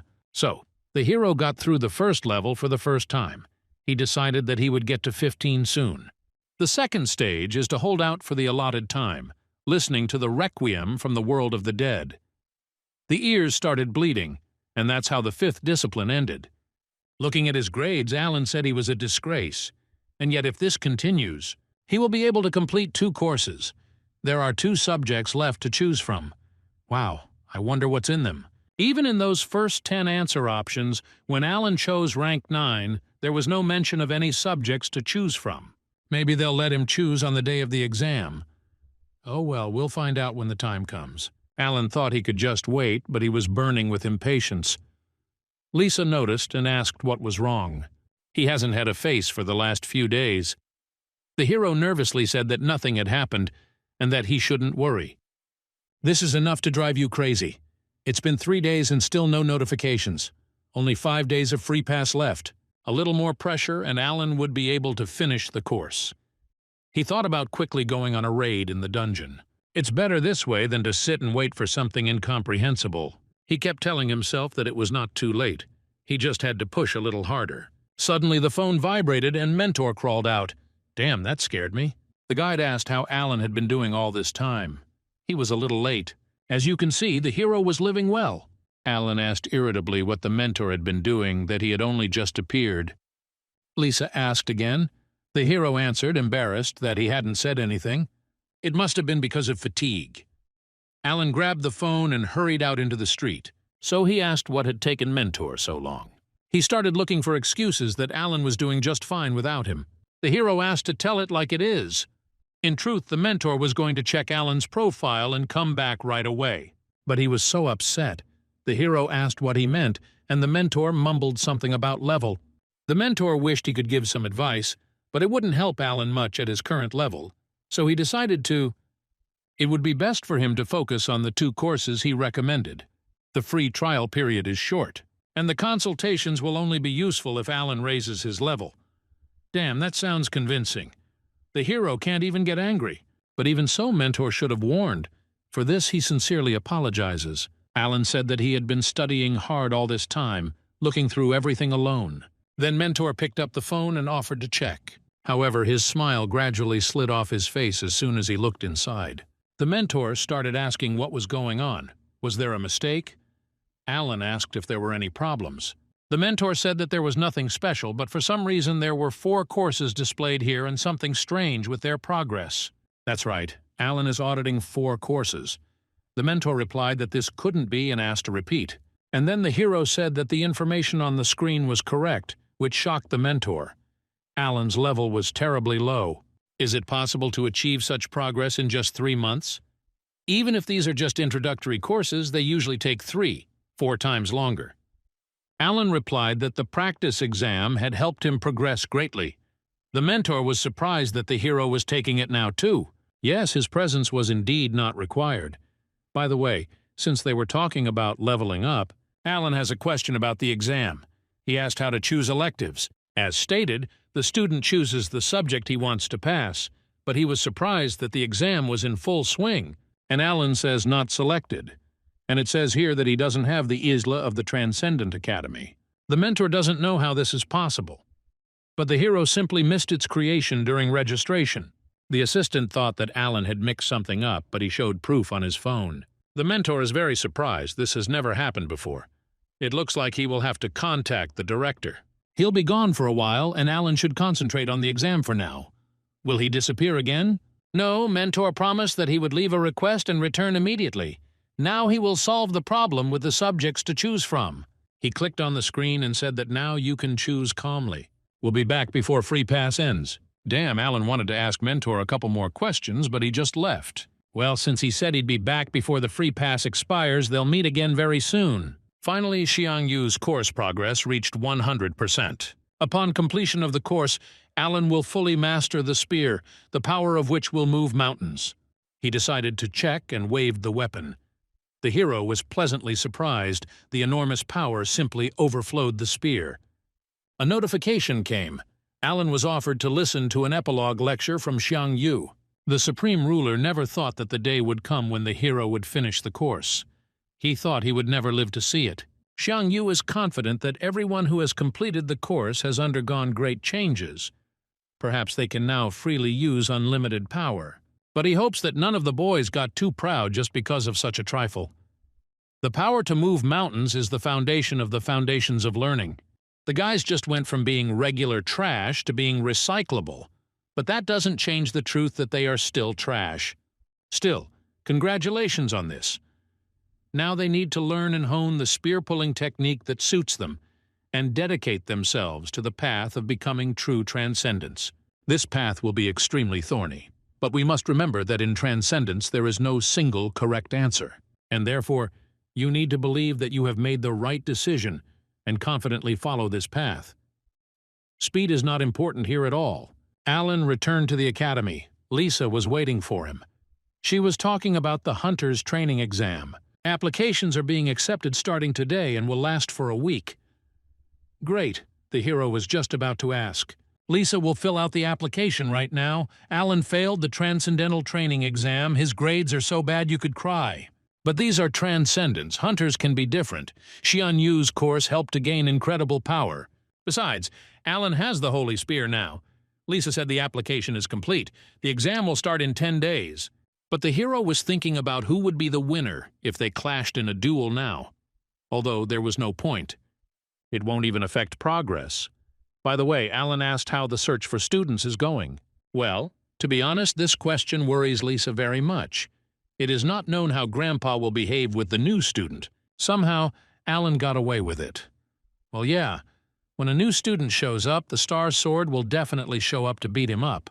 Okay, Lisa will somehow come to an agreement with Grandpa, but she is most concerned about which professor to invite. Alan wondered if she wasn't the one teaching. Lisa usually taught, but she couldn't teach everything. Each student is an individual. You can't teach them using personal methods, and Alan believed that simply teaching is enough. That's why she needs to have a professor in each area. Hiring just anyone is not so great, but there is no money for famous professors. Alan asked what the annual salary of famous professors is. For famous ones, it is hundreds of millions a month, and in the case of those at the top, around several billion. Alan's eyes lit up at such sums. So it's not just that they leave professional hunters to open their own academies or teach. Alan said that if Lisa needed his help, she could always turn to him. 3 days have passed. The hero looks at his worthless scores. Anyone who sees them will decide that the maximum score is 100. Well, at least Alan finished Xiang Yu's course. It's a shame about Chiron's course, but there's still time left for the free pass. Maybe he'll make it. Mentor suddenly returned. This time the hero wasn't surprised. He looked displeased. A pink glow appeared. And Mentor himself said that he would return before the end of the free pass. Alan assumed that he would appear when the hero completed at least one course. The Mentor is shocked that the hero completed the course. He doesn't even have anything to say. So Alan asked if he had managed to find out anything. That's right, it completely slipped my mind.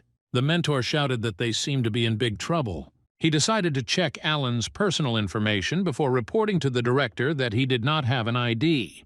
But he found nothing. The hero did not understand anything.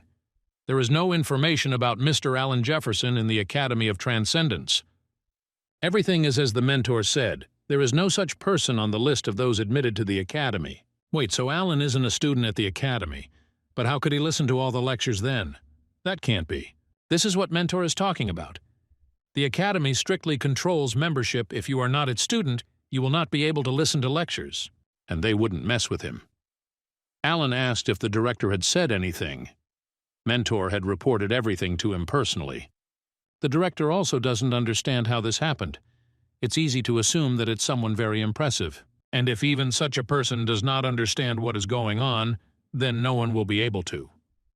Alan assumed that this was a system error. But no, that doesn't happen in the Academy unless you change your karma. But karma is constant, no matter what happens. The director said that there are traces of someone else's interference, but who he is and how he pulled it off is still unclear. Then Alan asked what would happen to him. Would he be forced to leave the Academy? The Mentor said, of course not. Somehow, there was a misunderstanding. The problem was on their end. Ironically, Alan had nothing to do with it. So when Mentor spoke about the problem, he meant that they were at the academy, and the hero would not be expelled. That's good. This was clearly done intentionally and has its own purposes, but by whom and why Alan? There is nothing special about him. He is a simple worker who dreams of becoming a hunter. The mentor assured that this will not affect Alan in any way now, and until they find the original source, it will be difficult to create an ID for him. Well, it didn't bother him much, so it's okay. Well, let's get to the point then.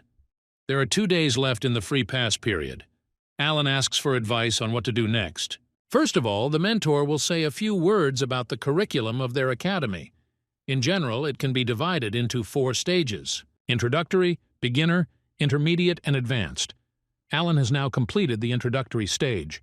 He thought that when he passed the advanced stage, he would become a transcendent, but by no means. After the advanced stage, he still has a lot to overcome.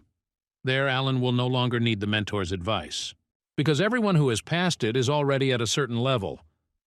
According to the first students, the stage of becoming a transcendent is many times more difficult than the curriculum from introductory to advanced stage. Alan still has a long way to go. Anyway, now he has to go to the initial level. First of all, he will need to buy the free pass again. And once the hero buys it, he will have to take an individual course. The hero was offered 2 courses: Divine Power from Hercules and Airwalking from Zheng Xianfeng. The mentor said these 2 courses would be useful. Alan asked if they taught mana concentration techniques or spear handling. That's part of the intermediate level curriculum. Of course, the hero can learn them, but the mentor personally recommends choosing them at the middle stage. If you master the basics at the introductory and initial stages, everything will go like clockwork. Alan was confident that mentor had a reason for insisting on this, so he agreed. The calculation of the cost of the courses began. For one, $2 million, and for the other, $2.5 million. Considering the cost of a free pass, Alan will have to fork out a lot of money. That's why mentor says to diligently accumulate karma. By the way, the hero asked what karma is. For the academy, it is a cause, and for the students, it is a consequence that can be influenced. In a word, a commitment to each other. Alan then asked what the academy received as a result of this commitment. The mentor replied that their only role was to help students become transcendents, and for what reason? The mentor frowned and said that at the moment this was the most he could allow Alan to interfere with.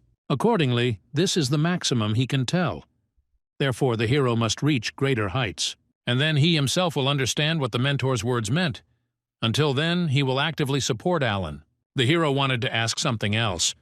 For example, are there other students besides him? The mentor replied that of course Alan could tell just by looking at the community. But the hero must be asking if they are in the same dimension as him. The answer will be ambiguous, that's all the mentor can say. Among all the dimensions using their academy, in the place with the largest number of transcendental disciples, there are 4 people. The 3 largest hunter academies in Korea are Huntermill, Isle, and Gaon. Each has a different specialization. Based on this, people usually say the following: if you want to learn magic, this is Eel.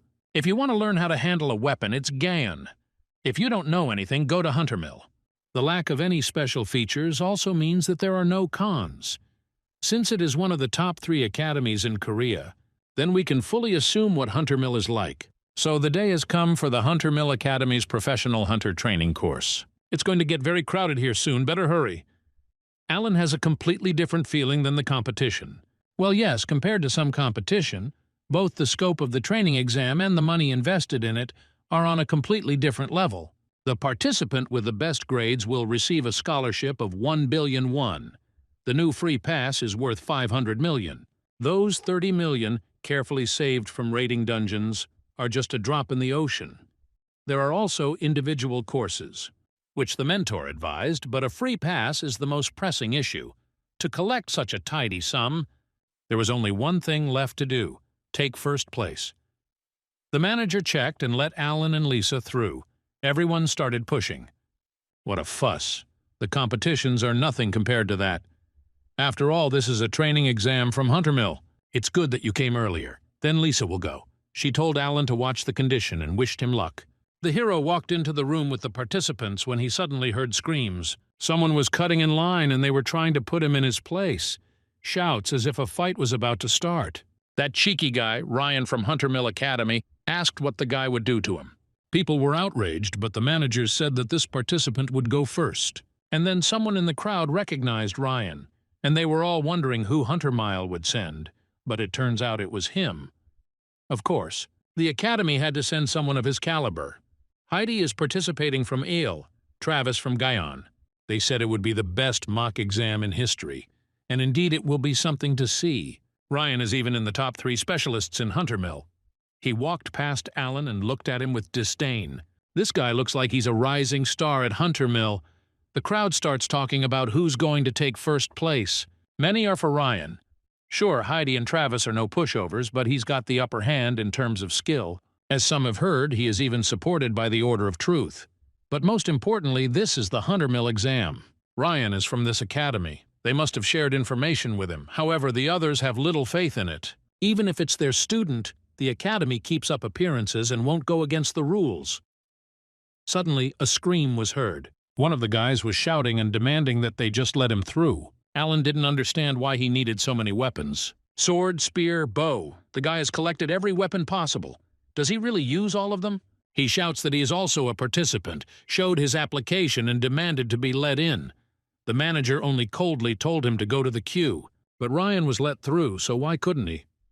The worker replied that the man was Hunter Mill's student. The guy has already been yelled at, saying that everyone here is standing in line. Let him stop wasting other people's time and get lost in the back. The others aren't just standing there doing nothing either, so the guards took the guy by the arms and led him back. He asked where this has ever been seen. Wow, respect to the staff. Alan was asked not to stand there but to move on. Indeed, different students from all over the country flocked here. The first test is a marathon. Let's meet Jeremy. In short, he is preparing to become a hunter in the Academy of the 2nd Division. And objectively speaking, he can be placed on a par with the talents of such giants as Hunter Mill, Isle, and Gaon. But then why the 2nd Division? It's all about money. The annual salary of one of the top 3 academies in Korea is more than 100 million. So Jeremy's only option was to go to a Division II academy where he could receive a scholarship. People consoled him that it was better to become the head of a snake than the tail of a dragon, but he did not agree with them. By becoming the tail of a dragon, Jeremy would be able to compete with dragons, but by becoming the head of a snake, he had to compete with snakes.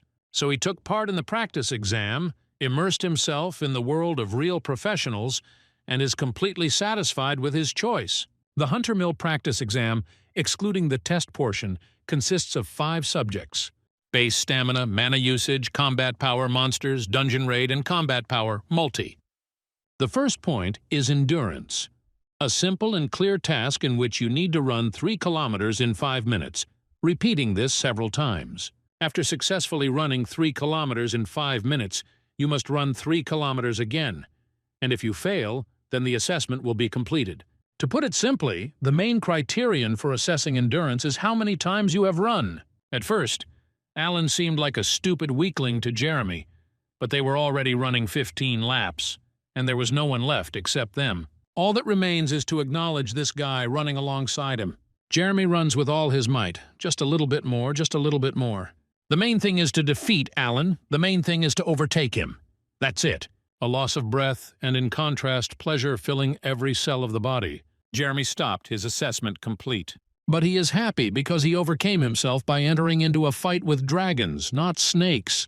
The boy extended his hand to his comrade in arms and acknowledged that Alan had won. And yet, thanks to him, Jeremy got an excellent grade. However, our hero simply ran past. Surprisingly, Alan finds it so easy. In the gym, everyone looked at him with bewilderment. The participants did not believe that our hero was even human. The huge barbell bent, but Alan didn't. It wasn't as hard as the hero thought. Of course, the daily tasks tempered his endurance, but not that much. And it was the same when running. Maybe it's all because of Xiang Yu's completed course? Now Alan can instinctively use enormous power. If this is from a force that moved mountains, then what will happen when the hero completes the course of Hercules? The ultimate dream. The worker said that Alan had already done a good job, let him take a rest, and then start on the next task. Student Ryan was told the same thing. It was to be expected from him. In truth, for above-average level specialists, the practice exam does not play a big role. Ryan, Heidi, and Travis. These 3 members are nothing more than a showpiece to prove the prestige and greatness of the top 3 academies in Korea. To be more precise, the entire exam can be called a battle to defend the honor of the 3 academies. However, a believer in the order of truth advised Ryan to take a closer look at the actions of participant Alan Jefferson. Ryan himself doesn't have to do anything, he just has to watch what Alan does. That believer supported Ryan in all the past competitions without putting forward any special conditions. He spoke only when necessary. The rest of the time he silently patronized. So why such a condition? And who is this Alan? A month ago, Ryan seemed to have heard this name during the dungeon distortion incident. And when they accidentally bumped into each other in the passageway, the guy didn't notice anything outstanding about Alan. The endurance scores have already been posted. Ryan is shocked that Alan is in first place. The difference is a whopping 11 points. Besides, Ryan himself is in third place, not second. In second place is some unknown Derek. It's impossible that Ryan doesn't know the name of the specialist who can defeat him, but he sees him for the first time. Where did they all come from, so? Ryan reassures himself.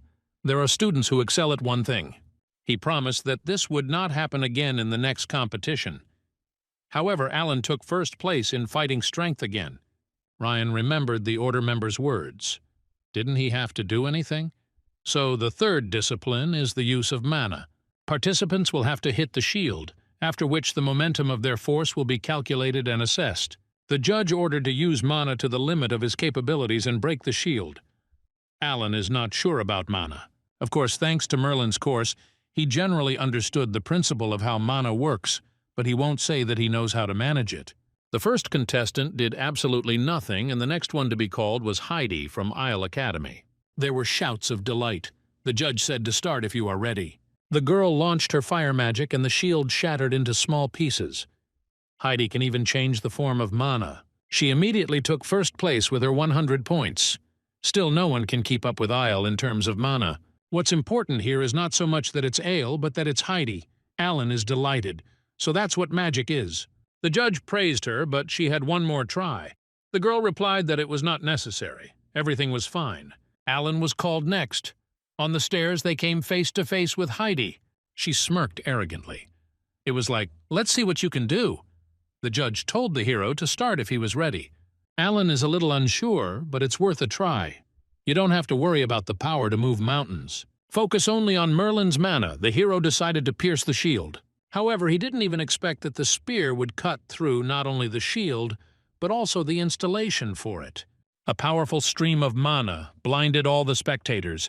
Alan immediately rose to first place. He did not even understand what happened. After this, because the device that formed the shield was broken, the exam had to be suspended for a while. It seems that the organizers did not even consider the possibility of a breakdown, so they did not prepare an additional device. And when the situation was resolved, the updated results amazed everyone. The top 3 Hunter Academies were pushed down, and then everyone recognized that same Alan who had solved the problem with the distortion of the dungeon. If we talk about the Alan that Lisa had been watching all this time, the results are quite expected. However, she did not mean at all that he would get so far ahead that he could be predicted to take first place. Thanks to him, now no one can predict how the upcoming exam for a professional hunter will turn out. All participants have a fairly good level.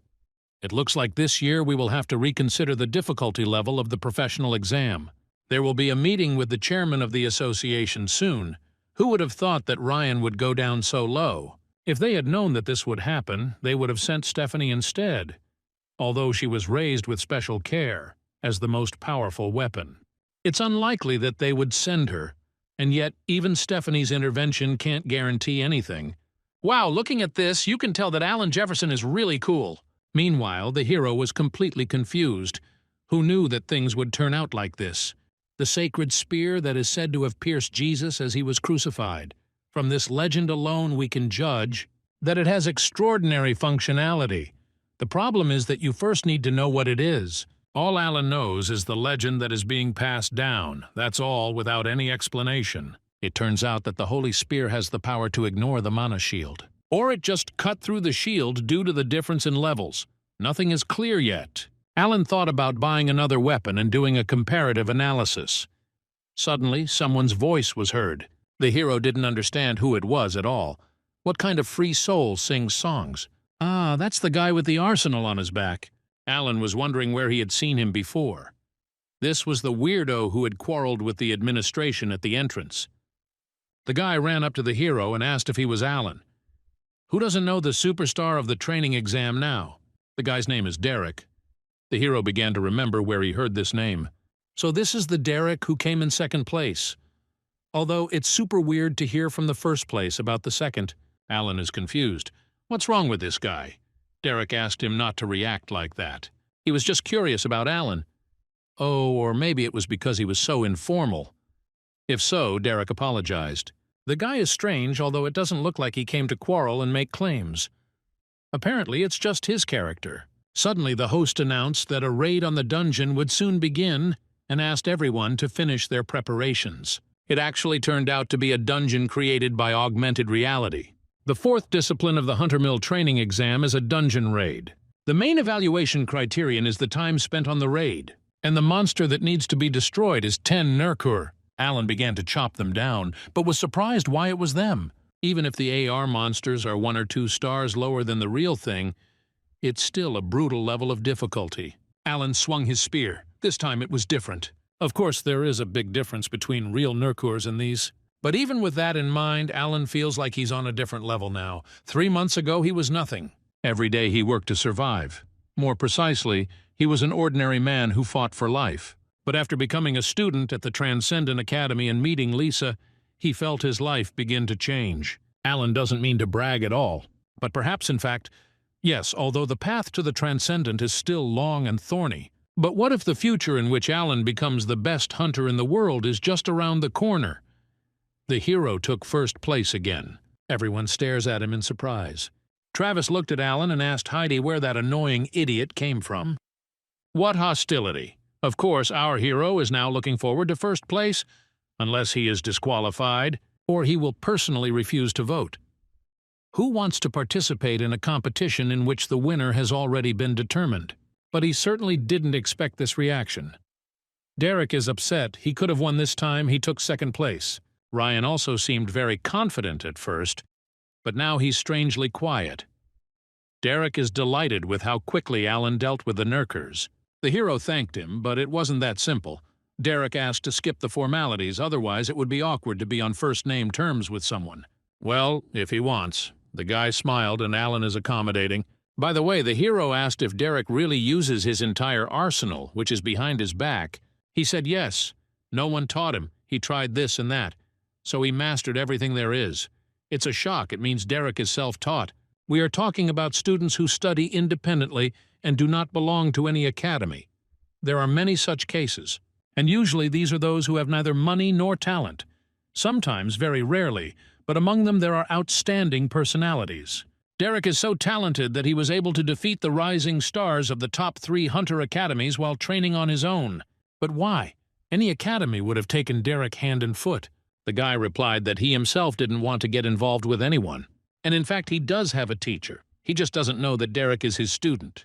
Alan was puzzled and was about to ask about it, but the presenter entered the office. He asks for forgiveness, but an unexpected problem has arisen. The people appointed as the jury were unable to arrive due to unforeseen circumstances. Ryan asked what that meant. Professor Huntermill, who was assigned to evaluate combat abilities in battle, "We were just heading here when the rift occurred. Unexpectedly, it turned out to be the Dungeon of 10 Stars. The professors had no choice but to intervene personally. The organizers are currently holding an emergency meeting. The host apologizes, but will have to wait until the results come in. Apparently, this is the work of the Order of Truth. Ryan doesn't know how they managed to create the 10-star dungeon, but the Order is more than capable of it. The problem is that this puts the further conduct of the exam at risk. If so, it will simply be cancelled, and Alan will emerge victorious." Ryan was asked to simply observe, but suddenly he suggested changing the method of conducting the exam. The remaining discipline is to test the fighting strength in battle. It is possible to maintain the goal and hold this stage in the format of a tournament between students. And his words make sense, but it will be difficult to implement. There are many people participating in the Hunter Mill exam. It will take a very long time to hold the tournament, and there is not much of it. And more importantly, there will be a problem with the evaluation method. It is better to wait for other juries. Ryan said that at least A-rank hunters were needed for the evaluation and asked if the organizers could hire them right away. But the most important thing is that he can't just sit and wait. The host is still unsure. Then Ryan suggests the format of the event. Let not everyone participate, but those who want to apply. Now the exam is broadcast to the whole country. Among the waiting spectators are people from the association and government officials. Wouldn't it make Hunter Mill look bad if the exam was interrupted over something so trivial? In fact, there was already talk of delaying the exam. Although Alan is the cause, from the other's perspective, it will look like Hunter Mill's lack of preparation. Since this is the case, Ryan suggests switching the viewer's attention and providing them with new content. And also, if he defeats Alan, then all his recent achievements will go to him.